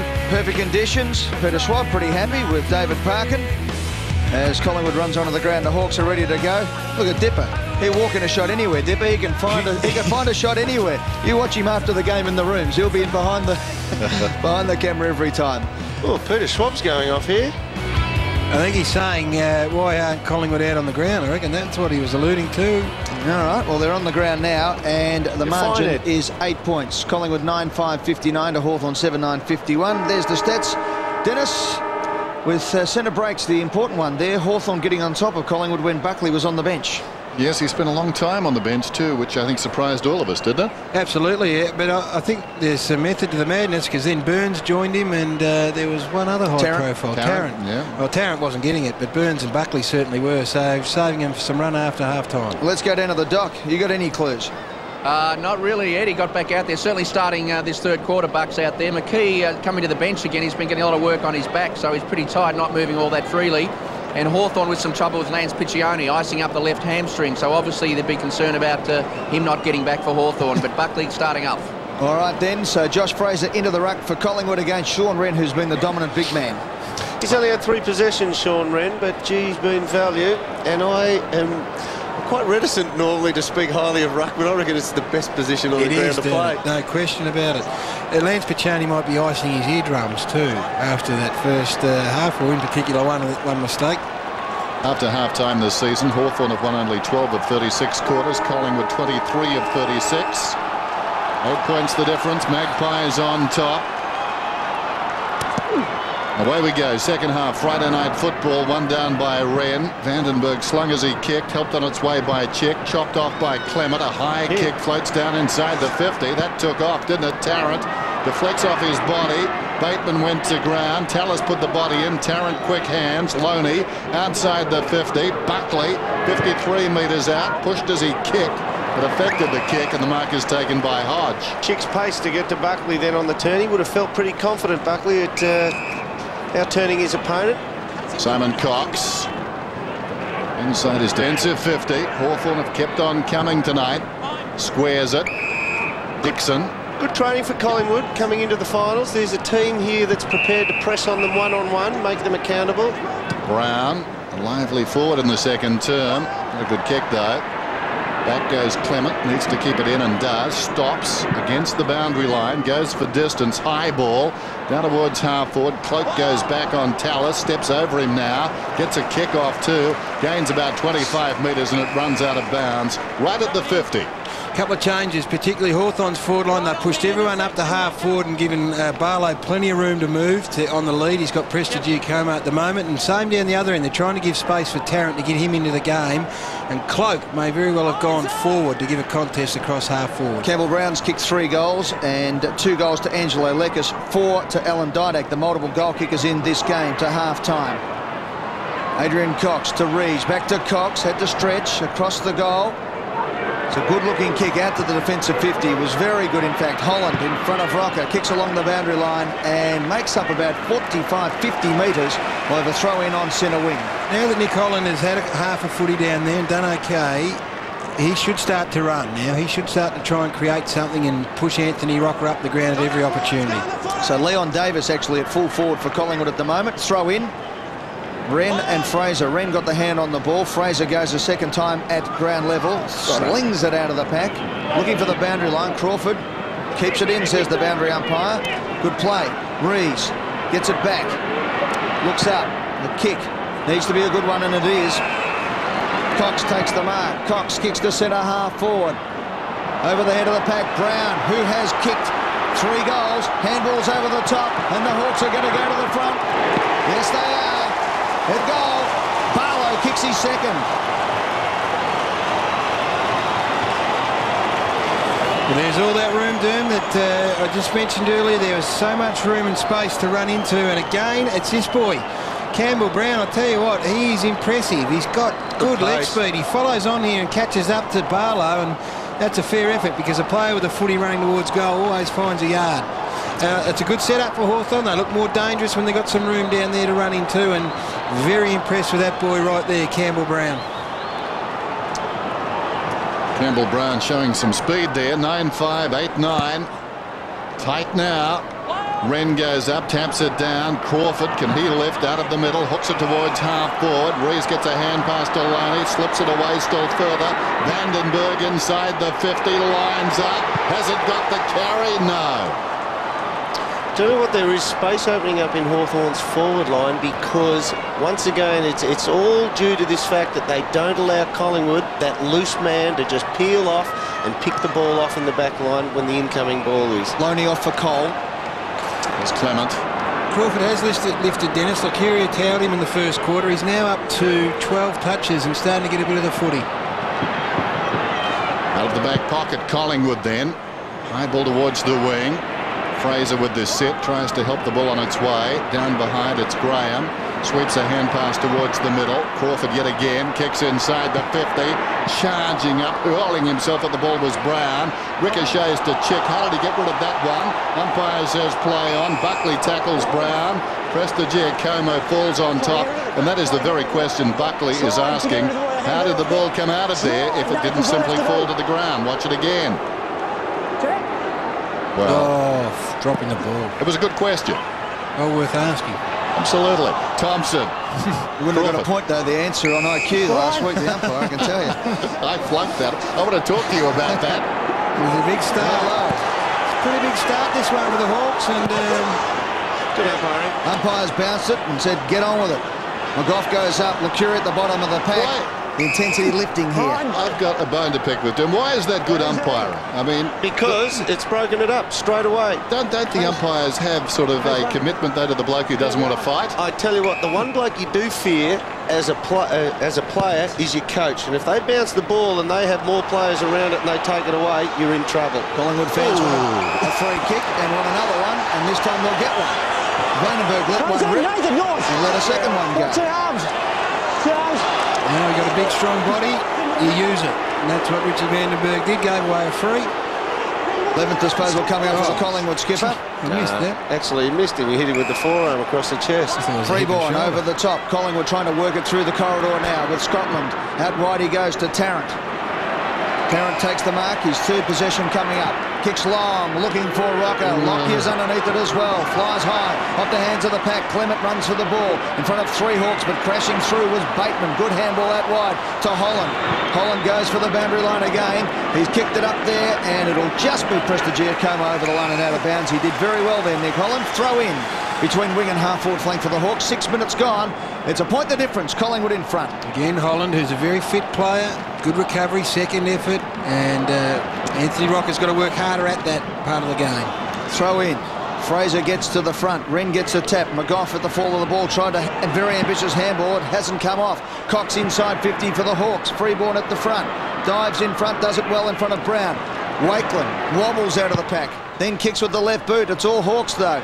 Buckley underneath, tries to get into the back of Cox there. Play on, says the umpire. Here's Chick with a run at the ball. He's 50 out. He lines up the goals. He has a flying shot to the goal square. Thompson takes the mark and will line up to put Hawthorn in front for the first time in the game. Now, I've got to say one thing. Back at this boundary line throwing, the error for Collingwood was McGough. He had three players defensive side of the pack who were screaming for the ball, but he actually thought like a school kid footballer and said, no, go my way. And he handballs it back. Hawthorn get on the end of it and just pump it forward. So that's just a knowledge and awareness of who's around you. You always take a look before the ball's thrown in. Big kick right here. The hopes and aspirations of two clubs. This for the lead. They trail by a point. Nathan Thompson. 10 metres out. Kicks. Goal umpire goes a long way, but I think it's okay. It is. Hawthorn in front.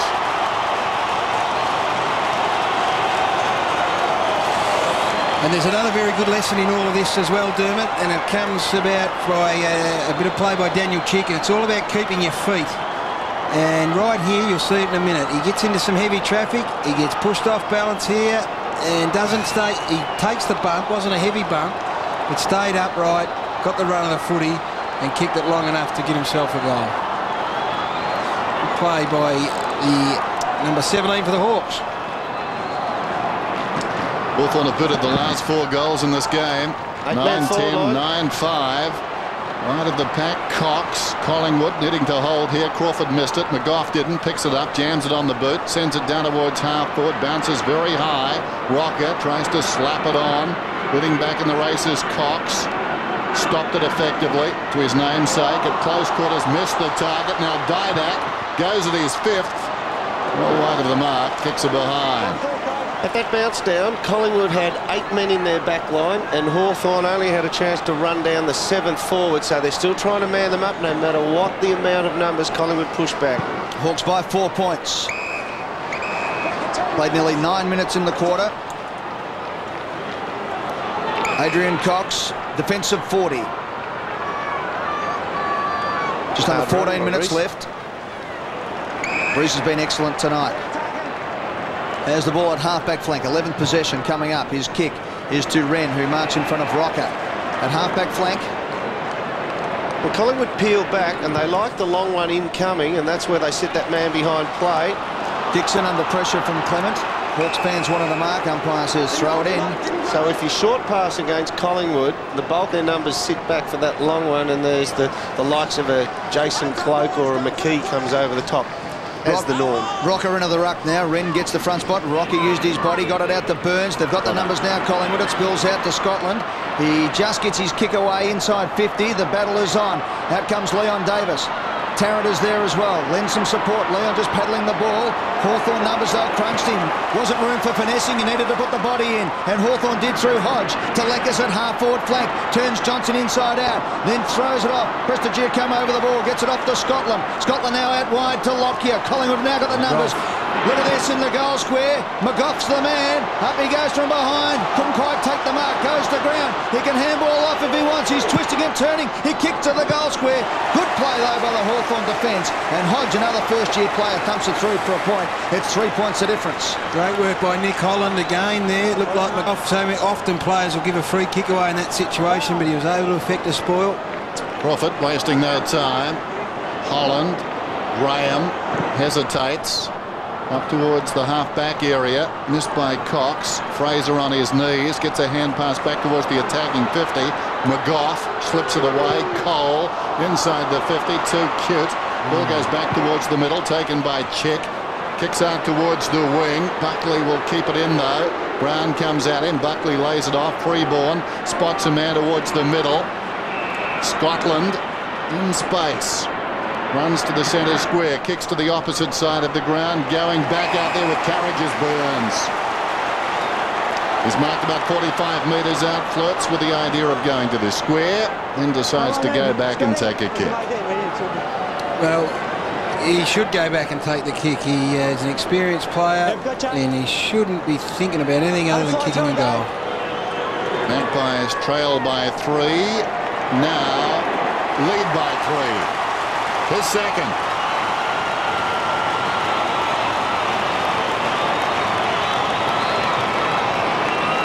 Well, they had the ball down there for some time. Good pressure by the Collingwood midfield. You see them sit outside here and they come down side onto the ball.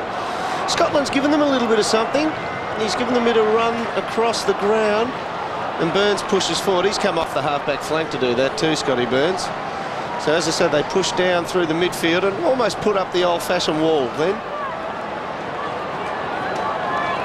So Scott Burns ends a run of 4 consecutive goals for the Hawthorn side. Magpies back in front by 3. Wren gets the tap. He's jumping before he got possession.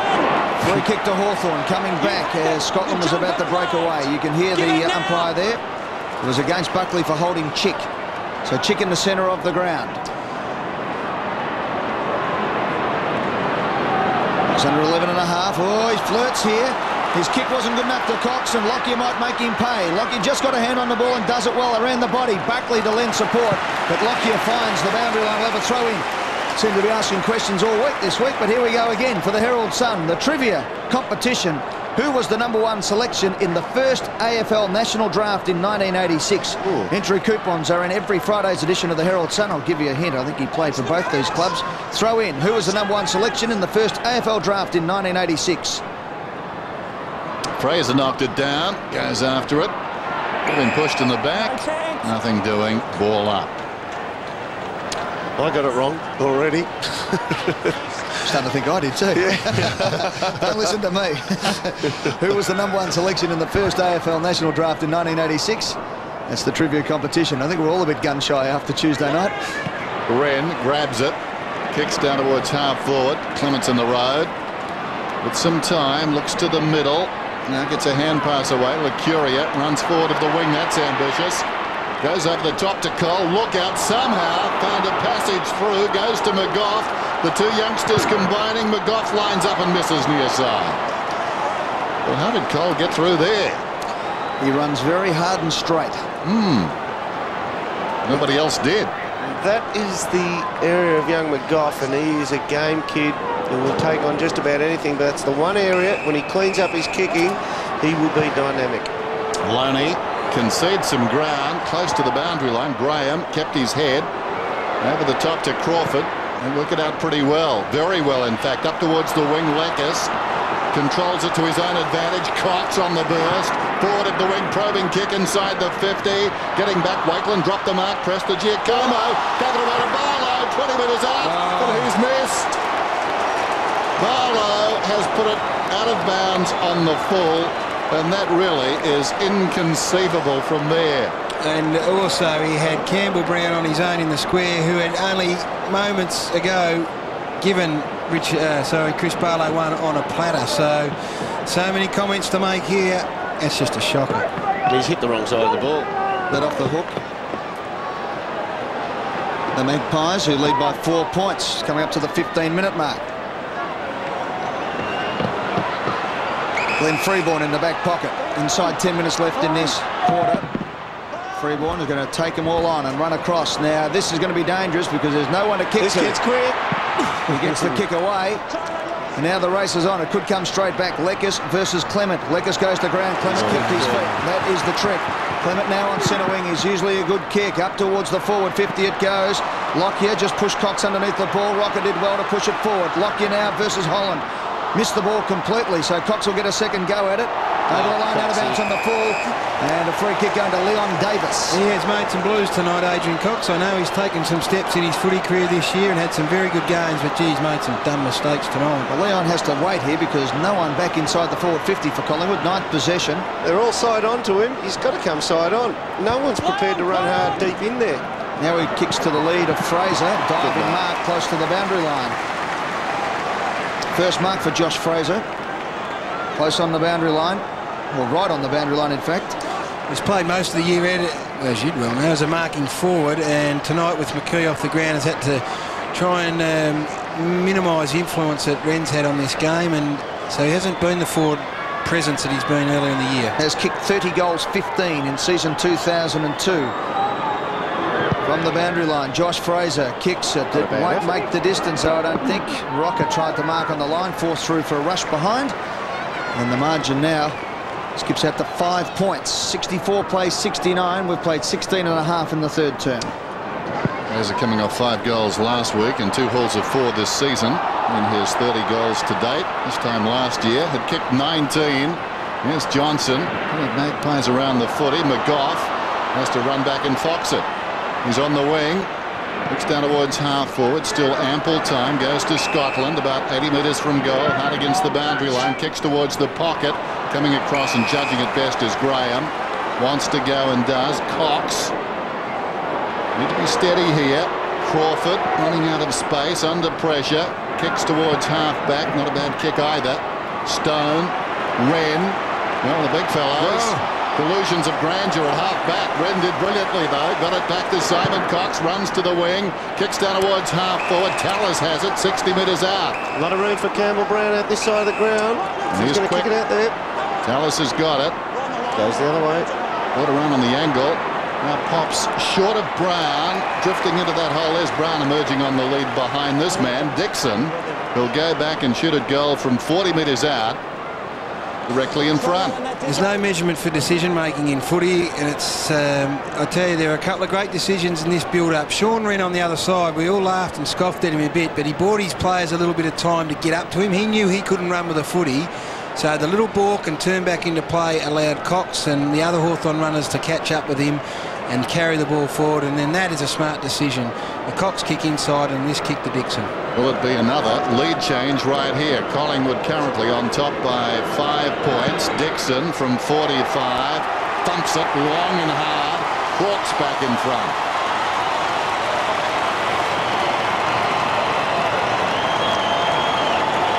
Simon Cox run from the back line then. If you actually recall, it's Simon Cox that handballs to Shane Crawford in the goal square. There it is, sorry, doing to jump in. By doing that, it allows Cox there to catch up to him and hand the footy off and then deliver the footy. But it was Cox who handballed in the goal square, so he's run exceptionally hard there. He might be looking for a bit of a breather soon. Not as punishment, and there's Dixon chipping in. So Dixon gets his second goal in 5 weeks of footy, and the Hawks lead by a point. Third lead change of the quarter. Wren's had 23 hit-outs, 6 possessions and 2 clearances. Give that one to Fraser. Wren grabs it, though, and gets it out. Dixon, important passage of play here as Tallis goes inside 50. Hawks come out on the lead. Good play by Chick. He tries to chop the tackle. He does. He breaks. He turns. He breaks again. He goes to ground and loses it. Well played, James Clement. He's quick, Clement himself. So Clement looks up and sees 1 Magpie and 4 Hawks, so he has a second think about things and decides to kick long. On a long lead is Chris Tarrant. Underneath the ball, Cox did well, pressured him, it came down too easily. Simon Cox just tumbles it forward. And Cloak gets back and takes the mark for Collingwood. It's a point in the difference with Hawthorn in front. 6 1/4 minutes left in the third term.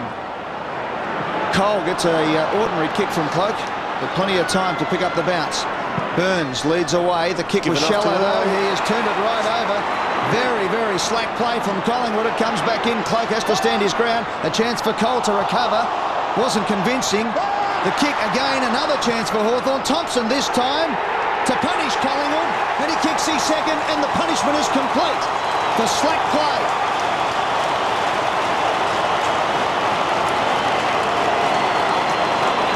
He actually released the ball too early there. I think it was Cole out of the back line. We'll get a view here. Yeah, he's got space there, and he's got to clear Scotland and his opponent. in Leckis. He could have run out to the 50 and Leckis would have withdrawn from him. He's done it twice, Richard Cole, this quarter. Lazy, leaned back on the footy on the left boot and paid the price for it. So he's got to get a rocket, get him back on board. He's got the big rocket. So Hawthorn making their move. Cole is off the ground as a result of that poor kick coming out. Scotland finds the ball inside the centre square, chips it out towards the wing. Mitchell leads in the race. Pursued by Loney. Was that a push in the back? No free kick. Loney spins out of trouble on his knees. Interesting handball. Got it to Scotland. Interesting kick. Dixon went over the top of it. Buckley backs out of the pack. But the Hawks got the numbers. Cox got it to Vandenberg. Up and under. Crawford to Wren. Big fellow jams it on the boot. Gains about 20 metres. Mitchell needs to keep it in. He's surrounded by support. Gets it away to Brown. Brown kicks inside the 50. Bounces over the oncoming pack. Knocked down by Chick. He follows up now, Chick. Gets the ball across to Reeves. Back to Chick. 35 metres out. That would have been a lifter. As it is, it bounces on its point, stays in. Davis relieves a teammate. Runs around the boundary. He of the champagne shoes goes over the top, but Theris stops. He's at left half back, sends play high towards the wing. Cox is too tall and too strong and takes the mark opposed to Lockyer in the battle of the 24s. He's on fire, Simon Cox, at the moment. 22nd possession, 23rd. Back to Cox. Dixon on the wing. Rawlings down towards right half for Hawthorn, looking dangerous. A centering kick. Thompson. Simon Cox is doing enormous damage across the middle of the ground, so much so that the Magpies are going to have to start thinking about a harder tag on him because his left foot's starting to hurt them. And he's had it 23 times, I think you said, Dern. Yep, 23. And they're just growing in confidence. You can see it. You can see the confidence coming back into this Hawthorn side. So, the margin at 7 points. They've kicked 6 of the last 7 goals, the Hawks, and really putting their stamp on this game now. Collingwood clinging to them. They need to do more. Thompson. Big kick. Great kick. Gun barrel straight. Hawks on fire.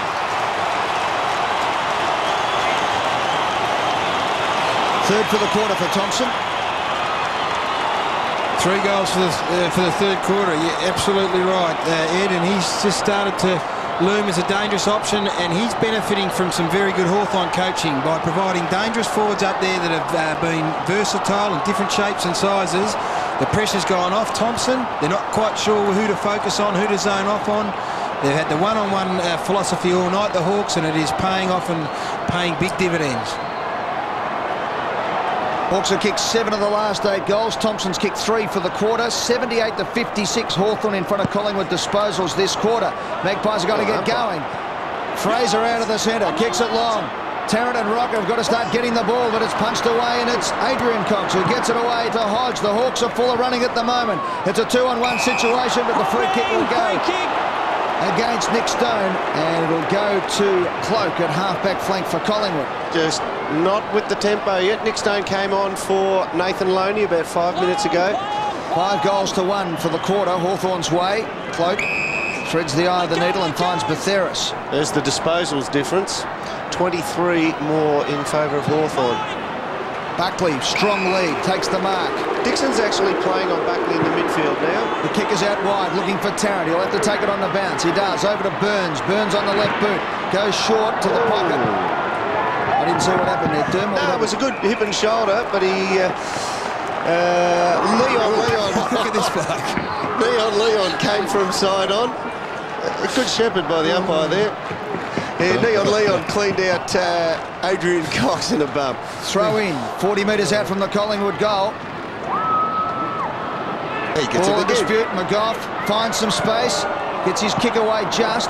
Hawks clear the 50.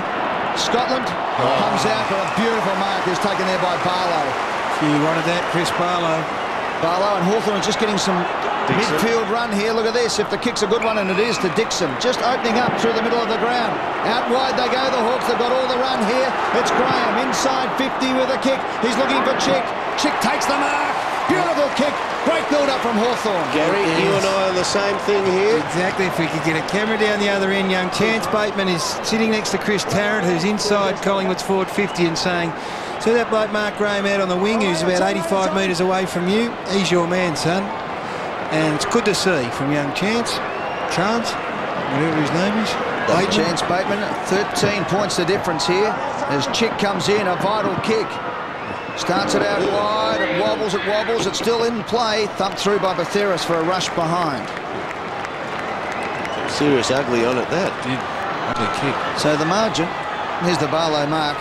Really went hard. Both players hard at it, but Barlow just got the extra step in, did it well. 11 possessions to Chris Barlow tonight. Now, this is the one where Collingwood bring it out to a flank, and the person from the opposing halfback flank runs into space. Forward. Scotland with precision. This is Fraser. Across halfback. Wakelin is on for the short one. He ignores that, goes to Lockyer, who uses Wakelin. Forward of the wing, chips it down towards the attacking 50. Campton behind the pack. Holland dropped the mark. Now he's got a problem. Rocker heads for the boundary line, close to the boundary line. Bateman kept it in. Well done. Loney, Vandenberg breaks one tackle. He's out of control. Down he goes. Burns has got it to Lockyer. 60 metres out. Smothered brilliantly by Loney. Knocks it forward. Confronted by Batheris, went looking for Buckley. They want it more at the moment. Barlow tumbles a kick down towards half forward. Outnumbered is Brown, but you wouldn't bet against him tonight. Brown tackled. Down he goes. He's getting a free kick. Stun footy by Simon Prestigiacomo. They had 3-on-1 Collingwood. They weren't going to get done when Brown went to ground and he grabbed him. They're everywhere. He didn't get going quick enough. Short. This is Barlow, 65 metres out. Nobody standing the mark. Go, son. No one on the mark. I think Freeborn thought it was coming back. Barlow, Rawlings 60 metres out. High ball to the kick-off line. Rawlings flew. Clement, a timely arm on the ball, just knocked it across the line. And things at the moment coming unglued for Collingwood, who trail by 15 points. 12-12, 10-9. Symptomatic, really. A young player like Chance Bateman, 6 seconds to go in this term, suggesting to Chris Tarrant he drinks tea with his little pinky extended at the other end of the ground. Loney. High ball. Again, the Hawks have got the numbers. Tallis flew over the top. The spearman, Barlow in front, on the siren. Terrific turn by the Hawks. They trailed by 8 points at half-time. Their lead now, as you can see, 84-69, but more the way they did it. They were terrific in that quarter, and the Magpies, looking for a spot in the top two, really have the job in front of them. Three-quarter time, Friday night football, Hawthorn 12-12, Collingwood 10-9.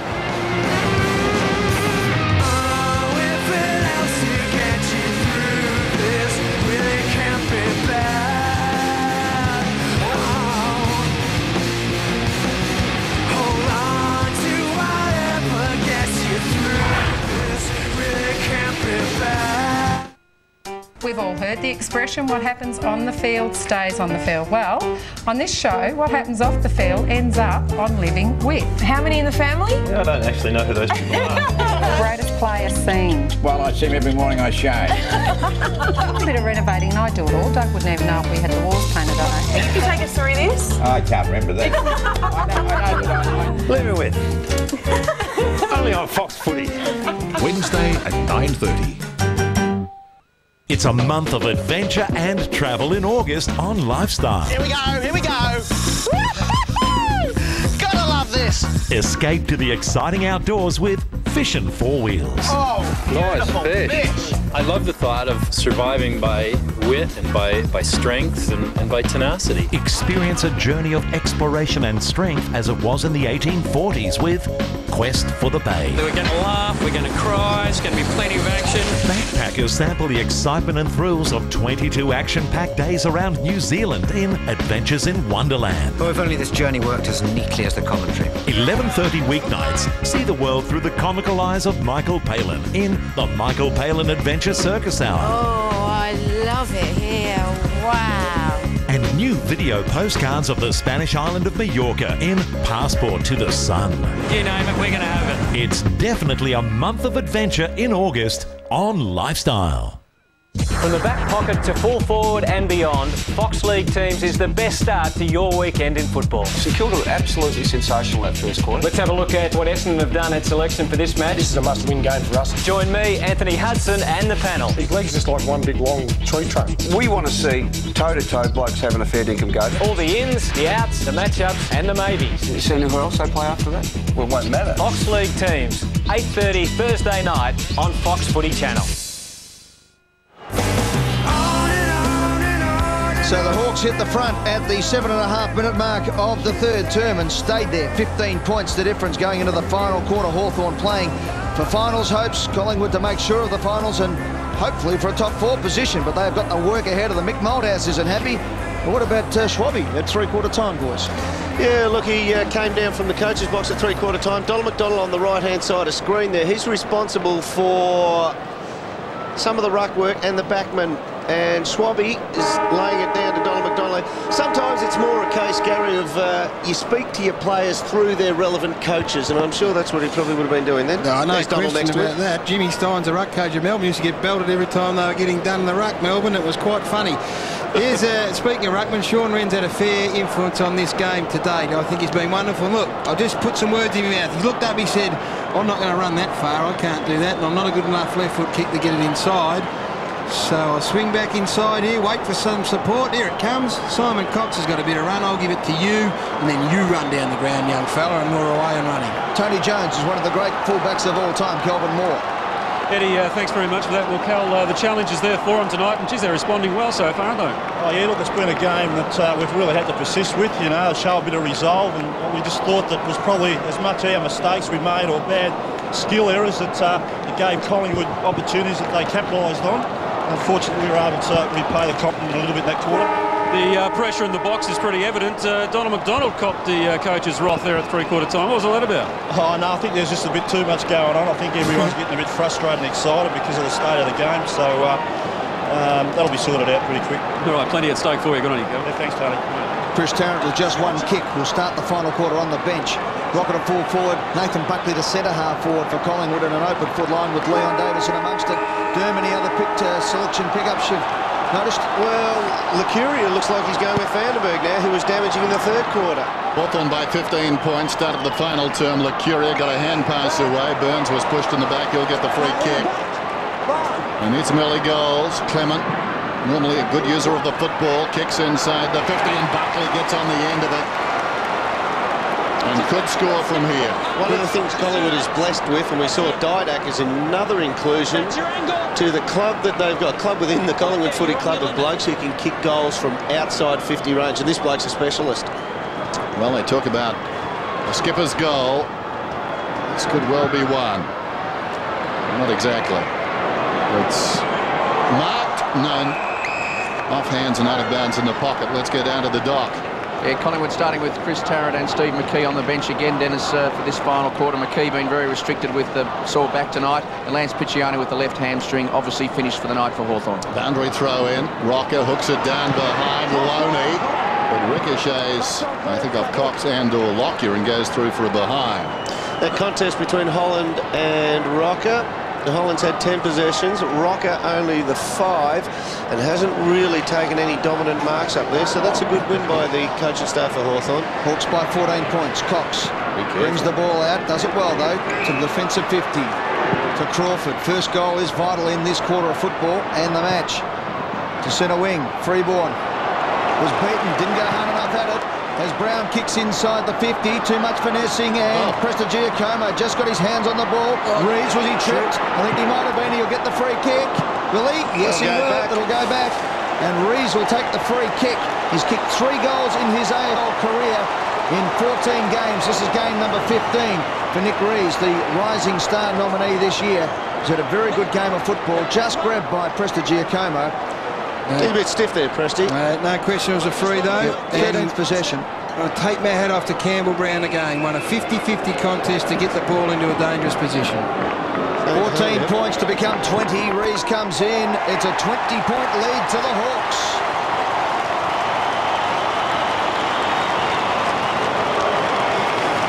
Invaluable players who can just win a 50-50 ball anywhere on the ground, but especially in your forward half. And I think Nick Reeves has been one of the more impressive young players to emerge in recent times for the Hawks, and it continues a long line of young players that are making a mark on this game. There's the free kick. He had him by the foot, no question about it, but it was the play immediately before that with Campbell Brown outside 50 that was impressive. Hawthorn have kicked out of the last 9 goals, and Collingwood just 1 goal since half-time. One down by Wren. Chick somehow advanced the ball down towards half-forward. Ree's hand pass taken by Crawford. Away to Dixon. They're running hard now. Dixon kicks it down towards the pocket. Thompson! There's going to be a free kick. No, the mark will stand, I think. Thompson, third man in the queue. 3 goals in that third term to turn the game, winding up at his 4th. Once again, out of the middle. Whoever gets the direct takeaway out of the middle gets the shot on goal. And Sean Wren, he hasn't had big stats, but gee, I tell you what, he's having a massive say in this game. Football's so much about confidence. Certainly now, the Hawks sky high. Thompson, 25 metres out, kicks through the footy and misses near side. A reprieve for the Magpies. The margin still extensive, 21 points. Nathan Buckley at centre-half forward is a good move. I think it's a positive move. He could probably still get 8 or 10 touches playing in the middle, and maybe Collingwood won't kick enough goals. But 1 goal since half-time, play him at centre-half forward, hope he kicks 2 or 3 and sets another couple up. Are they robbing Peter to pay Paul? In the middle, though. Magpies are going to have to go hard at the ball now. Just finessing a bit too much in the last quarter and a half as Atkins takes the mark in the back pocket.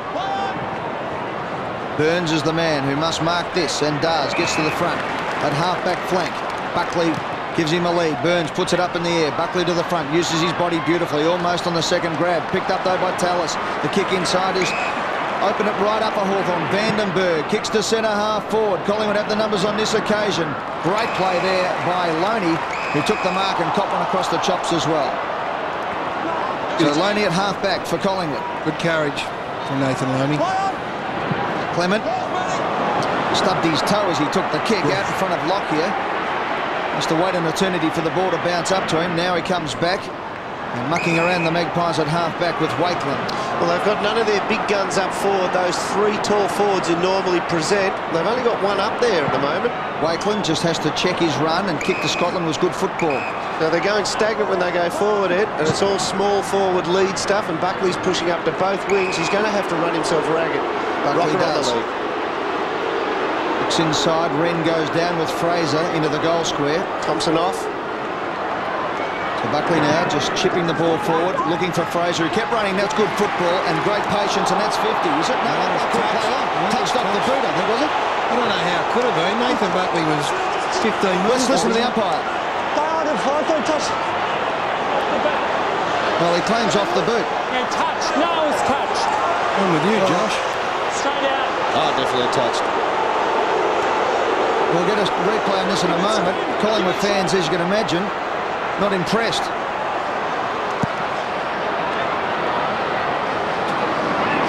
Vandenberg over the line, out of bounds. Yeah, let's have a look. Very, very strange. Let's have a look at this. Oh, he's clapped his hands. See that? He claps his hands there, and the umpires construed that as a touch on the ball. I reckon that's what he's done there. He stooged the umpire. Stooged him? Oh. Yeah. That's like sitting in slips and clicking your fingers as the bloke plays and misses. Watch for tomorrow's footy with 45 players clapping their hands. But Alan McGilvray up there. We'll have a look from the... How far off the mark was he? Far enough, I would suggest. That is a shocker. Well, it's cost Collingwood a kick on goal. That is a shocker. Davis out of the pack. Magpies everywhere. Didak has kicked 4 goals. And Didak's kicked 5.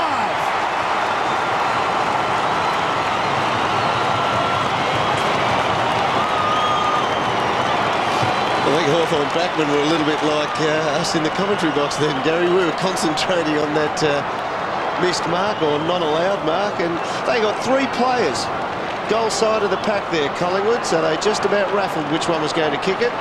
And I'll tell you what, Alan Didak is he becoming a valuable player for the Pies? 5 goals is a terrific return. He's got a sharp left foot, knows where they are, and he's got them right back in this game. Didak's been terrific. 5 goals. Collingwood creep closer, 91-76. Still plenty of time. Wren knocks it down. Burns in the opposite direction. Chick on his knees. Vandenberg fell over. Loney's got it now. Tackled by Cox. A pair of Cox. We'll have a ball up inside the centre square. Watch this again. Oh, it's relatively close. It's close. Shut up, Tim. He clapped prematurely too. I can't believe he stooged him. Down goes Lacuria. Cox fell over. Vandenberg wrestled down, got a hand pass away, intercepted by Fraser. A sense of humour sends it back into the pack. Lacuria tied up immediately as we go down to the dock. Yeah, Nathan Thompson having just massage work, loosening up the hamstring and the calf. So you'd think that's probably a good sign, Dennis, in terms of not torn anything. They should be able to get him back, you'd hope. Wren spikes it, gained about 15 metres. Scotland flew over the top, thumped it back. Now a chance for Johnson, runs to the 50. Johnson! And kicks a goal. Collingwood back in business. His first of the season. Well, there are bits of play during a game of footy that can help decide the fate of a game, and there's a simple punch here from Heath Scotland. Had he allowed Hodge to knock the footy right here, had that gone back Hawthorn's way, Hawthorn had 3 players running onto it and no one between them. Scotland had enough on it to get it forward, and that is the direct result. So he won't get a stat for it, but I'll tell you what, it was critical in the whole balance of this match. Ben Johnson have kicked 7 behinds until that moment in season 2002. Collingwood coach's box says wipe off 5 on the front. They still have to wipe off 9 on the scoreboard. 14 minutes to go. Wren gets the tap. Fraser gripped his feet, then he went to ground. He got it out over the head of Loney. It spills for Tallis. It's a game of centimetres. Tallis will get it back. He runs to 50, to 45. The kick is on the goal. Up they go. Play on, says the umpire. Almost a mark there to the Hawthorn side. It was Rawlings. Good play by Freeborn. Kept his composure. Out there to Chipper Adkins. Adkins out wide to Lacuria. Defensive 50. Looks up. He's got Scotland on the wing. He kicks it in that direction. Looking for Buckley as well. Got a shove in the back. Got the free kick that time. Play on, says the umpire. It goes out to Scotland. He's 65 out. He kicks inside 50. Didak's the man. Over the head of the pack. It bounces well for Bateman for Hawthorn. He kicks it out wide. Johnson from behind for Collingwood. Gets into the back of his opponent, Loney. Play on, says the umpire. Hard 50-50. Vandenberg and Johnson. Hard out they win. Didak has another shot at the goal. And has kicked the point. Didak has kicked 5 goals too. We've got a ball game on our hands at the MCG. 10.5 minutes gone, final term. It's 83-91, 8 points the difference. This is the contest of the night, right there. Attacking the footy from Vandenberg, and every bit of it met by Johnson. That's a caught thigh. No doubt in the world. The dock will be all over that like a rash. Collingwood bring it away. Didak so dangerous on the forward line. Set up the goal for Johnson. Kicked one himself in this term and just narrowly missing right there. Vandenberg taken away though by Scotland. High ball inside the 50. Needs a punch. Cox knocked it down in front. McKee. Lockyer spins out of trouble. Vacant goal square running in Buckley. His first. This is a master stroke.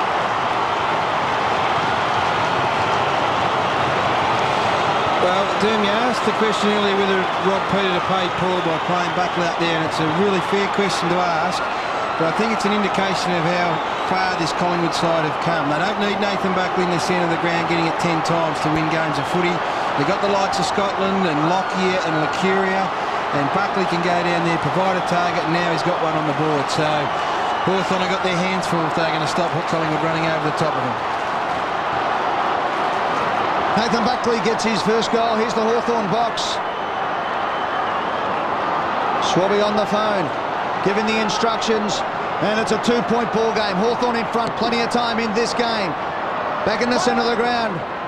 Fraser gets the centre break. Tackled beautifully by Cox. Play on. Chick tries to crash through. Here's a chance now for Adkins. Chipper around the body, up towards half forward. Out comes Didak and off the ground on the full. Went Hodge. Free kick to Collingwood. Burns runs down. He gets the kick. The kick is up to Burns. He takes the mark. Buckley waits for it over the top. Burns just holds his composure. Leon Davis leads. The kick is on to Leon Davis and Lockyer. From behind it spills. Leon Davis is there with a tackle. Leon in game number 50. Tries to get the handball out. McKee. McGough. Point. Goal! McGough kicks the goal. Magpies back in front. The reason the Pies are getting the goals at the moment is they're simply winning the ball at the contest in the last 5-6 minutes. I don't think Hawthorn have really had a definitive disposal. And you've got to say, Dermot, when we questioned the fact that Burns was on the interchange bench and Buckley before half-time, just what the rationale was, well, the rationale might have been this very scenario. They needed run in the last quarter. They knew that Hawthorn were a fit side, and all of a sudden Burns is getting it, Buckley's getting it. This bloke here, McGough, has been terrific all night. They've been inside 57 times, the Pies. Hawthorn just 3 for the quarter. Costly miss by Nathan Thompson early on in the quarter. Magpies have got the last 4 goals. What a transformation. Fraser doing well in the middle, kicks them down towards half forward. Buckley helps the ball on its way. Magnificent, 25 metres inside the 50. Didak at number 6. Charge down, well done by Holland. Didak goes again, that's holding the ball surely. Holland to get the free with advantage being paid. Hawthorn come away around the outer side. This is Leckis. Metres in the clear. A couple of bounces. He runs up towards the wing. High ball towards the attacking 50. Cloak could have marked. Thumped away. Prestigiacomo in trouble. Clement close to the boundary line. Looks for the boundary line. Coming up though, Fraser with other ideas across the body. Delicately. Got it to Lockyer. Clement steps around Wren. Kicks down towards half forward. Wonderful kick. Scotland's got the ball 65 metres out. Suddenly, a spark of energy surging through these Magpies. Kicks to Davis. Dropped the mark. Could have been tripped, down he goes. Tellers over the top. Spills across to Bateman. Van der Paart through. Jams it on the boot. Back towards midfield. Fraser misjudged it. Cloak 2. Hacked out of there by Leckis. Leading back is Prestigiacomo. Socket up the ground. Wren and Prestigiacomo. Eventually it falls back to Clement, dragged down. Prestigiacomo moved it about 10 metres. Vandenberg, he could have been pushed to the back, no free kick. Prestigiacomo comes away. Now the Magpies on a roll. Around the outer side, Scotland, beautiful kick. That kick had eyes. Davis is away. Kicks from about 45 and misses near side. Electrifying passage of play right there. Collingwood lead it by 5 points. Nathan Thompson has to go into the ruck now because Josh Fraser has produced the best quarter of ruck play for Collingwood and had a big hand in taking the ball out of the centre. Leon Davis 1 goal, 3 in his 50th. The kick, a 2-on-1 situation here. Hard play by Didak, but it released Dixon, who went without the ball. Was he grabbed? No, says the umpire, but he gets it a second time and runs away. Dixon on the left foot inside 50. Thompson has the sit from behind. Wakeland did well. Thompson had a second go and the umpire's paid it. Wouldn't mind having another look at it. Looked to me like it might have made contact with the ground on Nathan Thompson, but here we go. Soon tell. Got the first grab and no mark. 8th mark. Very fortuitous. 9.5 minutes left in the game. That's a poor option. Well, it's got to clean bowl everyone though who wants it. It went through about 5 different players' hands. Fraser in the end clears the 50, but it's going to come back. Brown is there. No, the boundary line comes first. 9 minutes and 22 seconds of play left. Hawthorn 91 need to win to have any hope of making the finals, you think. Collingwood 96 to assure themselves of a finals berth and maybe a top 4 position. Throw in everything on the line between these two great clubs, Hawthorn and Collingwood. Board members are plenty in the commentary booth. I can tell you the heart rate's going hard here, Dermot. There we go, Ed. Wren got a head to it. Hand pass comes from Barlow to Leckis. Can the Hawks get back in front? Leckis from outside the 50. I hope somebody clapped. Dixon takes the mark, but he knows he's going to be penalised. And a free kick will go to Collingwood in the square to be taken by Clement. Clement driving kick out of defence. Big leap at the back. Crawford, 75 metres from goal. Good Cream. Oh, Wren's free. The Cream is coming to the top now. Vandenberg. Well, Richie's still suffering from that cork thigh. He's calling somebody to go past him. He's not going to get the journey here with the kick. Well, Loney's the one on the left. Exactly. They should know. Nathan Loney was lurking next to Thompson earlier, and I reckon Thompson should have handed off to him. He's got a lot of room to work in. Campbell Brown should just nick off from that 50-metre line. Yes. Shepherd on here. Vandenberg.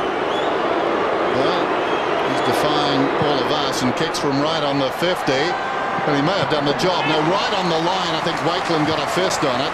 He did. So the margin is back to 4 points. Even more reason. He's hobbling off. Let's go down to the dock. Yeah, certainly Richie Vandenberg straight to the bench. We know he got that left cork thigh, as Dermy called it earlier, and probably knew his limitations, struggling to run. Also Nathan Thompson with a left groin strain. Wren back inside 50. The kick out was ordinary. And Barlow has got the mark. Now, Barlow has had a great night tonight. He has kicked 2 goals, 2. 14 possessions. In better hands, I know that. This fellow who's kicked Angle's right, Chris. very well.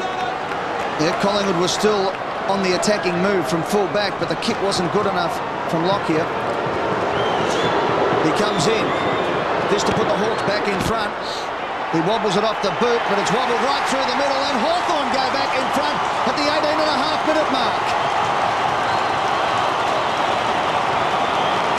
Oh, it's a good game of footy. It is a good game of footy right now. And the centre bouncers, Josh Fraser is really stepping up and showing us the sort of footy player that he will continue to be.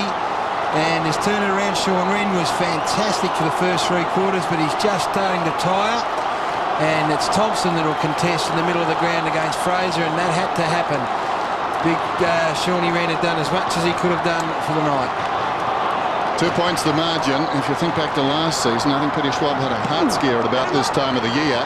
Probably told his doctor he would take it easy.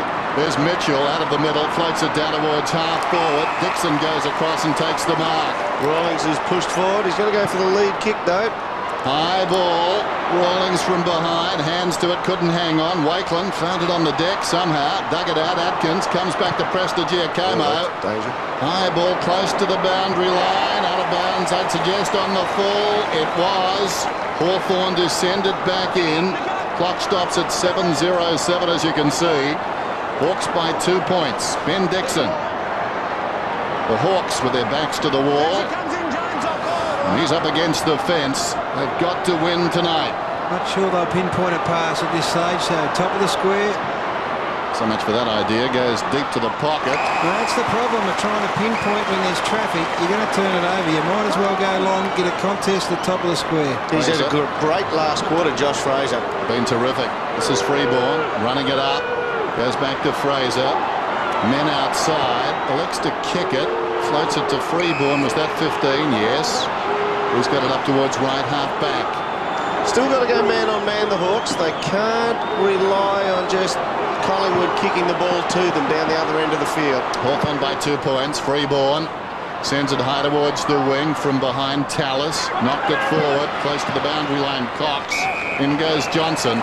It's out of bounds as we go down to TJ. Yeah, Hawthorn problems in the big man department. Sean Wren absolutely spent on the bench at the moment. And as you heard the doc say, Nathan Thompson a little proppy as well. As a result, Rawlings will do the ruck work against Josh Fraser.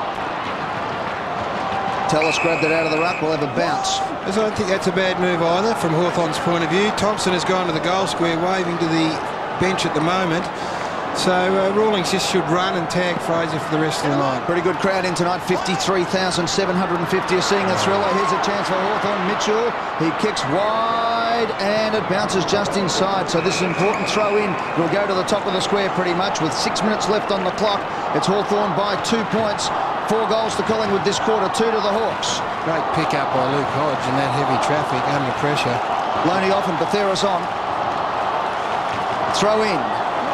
35 metres out from the Hawthorn goal. No ruckman there. There's no ruckman at this. McGough's going to have to go against Chick. So they're all up. No one down in the end. Almost a free kick to Lucuria. Chick picked it up, went backwards. Found Cox, who's a beautiful kick. Simon Cox, left foot, snap is going to be across the face. High flyers needed, up they go. Thump through for a rush behind to Hawthorn. That's their 5th of the night. And the score reads Hawthorn 14-15-99, leading Collingwood 14-12-96. We've got 5 3/4 minutes left on the clock with James Clement with the ball in his hand for Collingwood. Needs to be precise here to himself. Now there's a man on long towards the wing. That's Batheris. He spotted him. Gets it to him. Mitchell came back, conceded the free. Batheris, quick hands. Adkins, who started on the bench, runs down towards right half forward. Kicks well inside the 50. Going back, McKee, fisted away by the defence. Holland out of bounds. Boundary throw in as we go to the dock. Yeah, Ryan Loney came off suffering from mild concussion, Dennis. He took a heavy hit about 5 or 6 minutes ago when he got that free kick for the head hit. Tried to run around, but obviously still not quite switched on. End-to-end football. Hawthorn 14-15. Collingwood 14-12. Boundary throw in. Deep in attack for the Magpies. Buckley's good at these clearances, and Leon's danger. Graham came hard, thumps it back towards the boundary. Bateman put the body in. It's out again. Thompson couldn't. There was no ruck. You called it no ruck contest down the other end. He's carrying an injury, Thompson. I reckon that he'd have to get off at some stage and run back on if Hawks are going to hold on here. Thrown in yet again. Fraser clean possession. Dispossessed immediately. Lucuria couldn't control it. Mitchell went in. Spills to the back of the pack. The right man's got it. Lucuria gave it to Buckley. Manufactured some space. Sets it up towards the square. Opposite pocket. Awkward bounce from one shank to the other. Crawford's away. Up towards right half back. A second bounce. McGough in pursuit. Crawford knows he's there. Still he goes. Carries it up to the wing. Settles now. Miscues with a kick, but still got it to Brown. 55 metres out. Waiting for it is Cox. Cox came back, but not in time. Cox steps around. Snaps a goal. Body blow for the Magpies. What a run by Shane Crawford. He called it. He knew his opponent was there, and he took it on himself. And I was quoted today as saying I didn't think there was enough blokes in the team that had leadership. Well, he's got it written all over him, Shane Crawford. He just said, I'm going to run this the journey, and I'm taking on anyone who wants to chase. We know what an athlete he is. We know he does the 400 metres and is in amazing times. And Mark McGough is a terrific young kid, but I reckon Shane Crawford summed that up. Not a great kick by Campbell Brown, that one. He pulled the kick in the air to try and get it at Cox, but he just gave it too much height. Yeah, sat it up in the air, and Cox was good enough. He's had a great night, Simon Cox. What a pickup he's been for the Hawks. Possession number 26 for the evening. So the Hawks answer with 2 quick goals, and with 4.5 to go, they lead by 9 points. Collingwood will have to kick 2 to win it. Mitchell out of the centre for Hawthorn. They're going the right way now. Dixon over the top. Here's Cloak for Collingwood. Just squeeze it around the body. Scotland is the man. Which way will it sit? It sits nicely for Tallis, who crunched through. Needed a tackle, not a buck. Cox, who's been dynamite tonight. Simon Cox on the left boot. He's turned this one over, but he gets a favourable bounce. It spills out the Rees, out the Leckers. 45 and closing from the boundary line. This will bring the house down for the Hawks. If it's a goal, it's a mark. Right on the last line. Freeborn. A great kick and a great save. Brings it out to Burns. Collingwood have got to get going. Fraser's loose on the wing. The kick is up that way. Fraser comes across, takes the mark, looks up. The skipper is on. Umpire's called play on. He goes backwards to Scotland. Scotland looks up. He goes towards Buckley. Now it's going to bounce in front of Lockyer. Push to the boundary line. Umpire says throw it in with 3.5 on the clock. Oh. There it is right here. That's a good save by Freeborn. Throw in half forward flank. Hawks leading by 9 points. 3.5 minutes left. You'll see the exact time. There you go, 3:36. Fraser goes up, gets the tap. Good play by Graham. Good vision. Throws it out. Crawford back to Chick. High up and under. This is an important ball. Out comes Cloak. Takes the mark. Cloak for Collingwood has got Buckley on in the pocket. He kicks down to Buckley, and Buckley has got away and taken the mark. He kicked one from here last week against Carlton. The skipper has kicked 1 goal for the night. He'll need to kick this 50 metres. First error by Simon Cox tonight. He let Jason Cloak lead into the ball in the centre of the ground, and he picked it off very well, Cloak. Huge kick for both clubs in the season from 50. Buckley nurses it onto the boot, and the skipper has hit the post. Gee, that's a good hit off the boot, Gaz. He's one of the. He'd be the bloke you back from there in that situation. He's a super kick. I tell you, I take my hat off to Shane Crawford. I'm a massive Lucuria fan, but I reckon he's just worked him into the ground and got on top of him. 8 points the margin. Little 1-2. Could do this the rest of the night. Too early to start this. 2 minutes 40. There's enough time to kick 3 goals. There is, but whilst there was no one there, I didn't think it was too dangerous. Now's the time to go down the line. Loney and Rawlings working that ball about. This is Hodge. Yeah, he can pinpoint it, this kid. Still enough time for Collingwood to win this, but Hawthorn pretty canny at the moment. Rawlings. Sometimes if you start this early, it does sap the opposition of their will to actually run hard and man up. This has been good stuff, though. This has been time-consuming, and well, Collingwood allow you to run to the ball carrier and get the short one because they like numbers 50 metres plus down the line. Nobody standing the mark. Dixon sends it long. And it's been low risk as well. Now they kick to a contest. Burns, clever hand pass. Free ball. Scotland's away. Chance for a counter punch for the Magpies. Scotland towards half forward. How will it bounce? Free kick for holding. It's going to be a free kick to Davis. Back here. He's got the ball forward of the wing. Down towards half forward in effect. Josh Fraser's going to outsize his opponent. Not a good kick though. And Rawlings backed himself, coming across on the angle. And you get the feeling now the Hawks are going to win this game. Well, Leon Davis, he'd had to realise and sum that up that Rawlings was in the vicinity. He really had to give it some height and give Fraser a chance, at least in a marking contest. Gutsy performance by the Hawks. Losing Jonathan Hay before the start, riddled with injury. And only this morning David Parkin doubted their ability to make the finals. Well, they've come out and they've showed everybody in the football world as Leckis comes back to Crawford. Short. Mitchell is at right half back inside the last minute. The margin 8 points. Crawford's got it. He'll just go back and take his kick.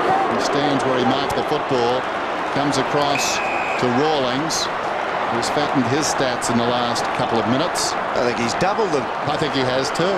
Really well coached, I reckon, Hawthorn tonight. I think their preparation's been spot on. I get to see Hawks a lot, as you would expect, Gary. I would think this would be perhaps Peter Schwab's best coaching performance tonight. Scotland over the top, knocked it down. Lockyer to Clement.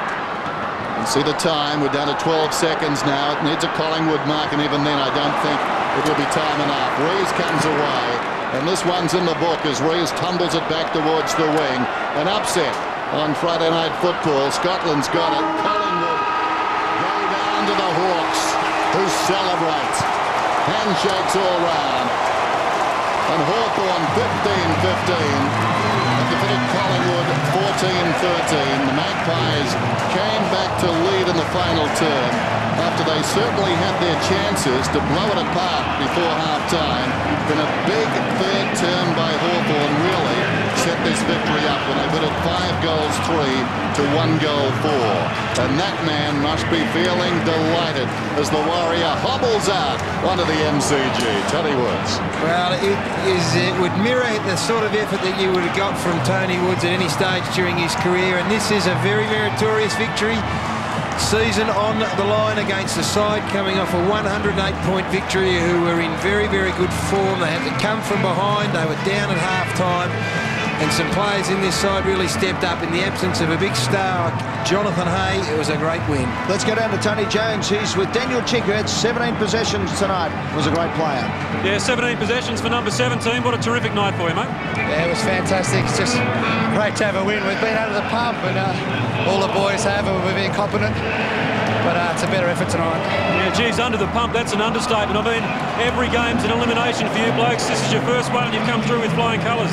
Yeah, it's not the ideal way to try and get into the finals, but, you know, it's been up and down. But if we can just keep finishing off well, you know, anything can happen. You've had a few things go against you. Even your director of football doubted whether you could make the finals. Surprised by that word? No, it's fair enough. 4 and 4, and we've got 4 teams that are in the 8. So it's going to be tough, and he's right to have his opinion. Well, you're going to enjoy looking back on this match, that's for sure. Yeah, it was fantastic. Good on you. Daniel Chick joining us there, Red. It's going to be a pretty good feeling in the rooms, I think, as they cheer Tony Woods off. Yes, emotional scenes here.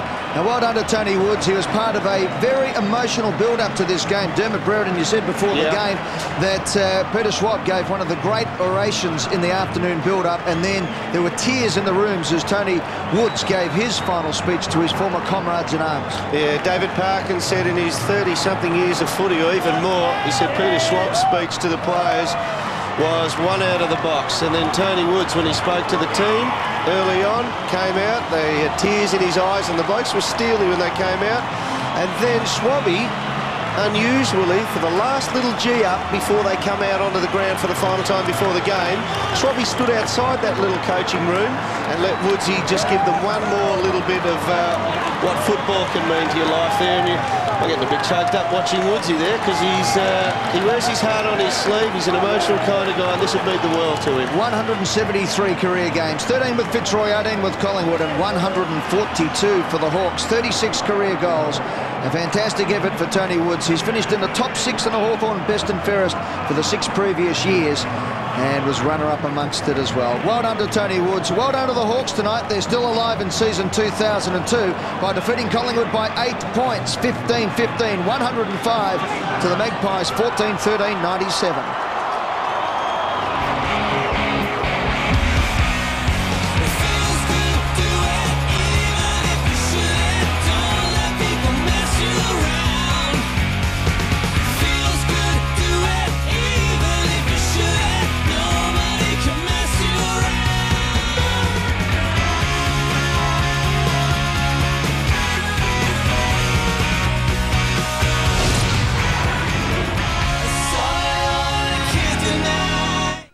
There are things I would never do on this show. Some say love, it is a river. Totally. I'd never ruin the integrity of Young Guns. Oh, it's gone nasty! Because we've got a young, vibey thing happening here. This sounds quite interesting. It says Czechoslovakia, which is actually the Czech Republic now. Young Guns. The next generation. Friday at 8 on Fox Footy Channel.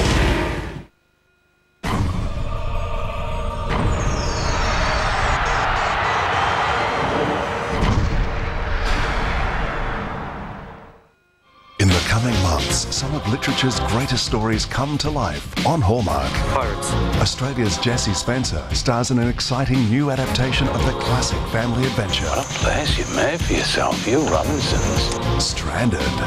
Then, I ask for your attention. Ted Danson heads an extraordinary cast in one of the most popular miniseries of all time, Gulliver's Travels. There's a magical journey into the mind of a legendary storyteller. Are you? Hans Christian Andersen. My life is a fairy tale, while Patrick Stewart does battle with a legend of the sea. Yes, she blows! Moby Dick. And if they weren't enough, Good for you. there's wonderful examples of Hollywood storytelling in films like Karina with Whoopi, and It Could Happen to You with Nicolas Cage. Promise is a promise. They're all screening in August and September on the Hallmark Channel, where great stories come to life. Call now to upgrade. Hot nights. Hot babes. Hot new series. I can't believe I'm standing in front of millions of people in my underwear! The Cindy Margolis Show, midnight Saturday, only on the Comedy Channel. Welcome, footy fans. I'm Dean. Hello, Frank. You can catch me, Frankie, Daniel Hartman, the old red nut bruiser, and I was kicking around. And Frankie, it's about special moments. I love you. Oh, I love you too. Now, you've mentioned osteitis pubis. Can you actually spell it? What do you think of that, the boys? They're fantastic. It's about teaching young people the game. Sweeps a handball out to Brooke.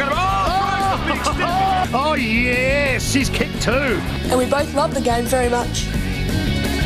Oz Kicking Around, 5 o'clock Friday.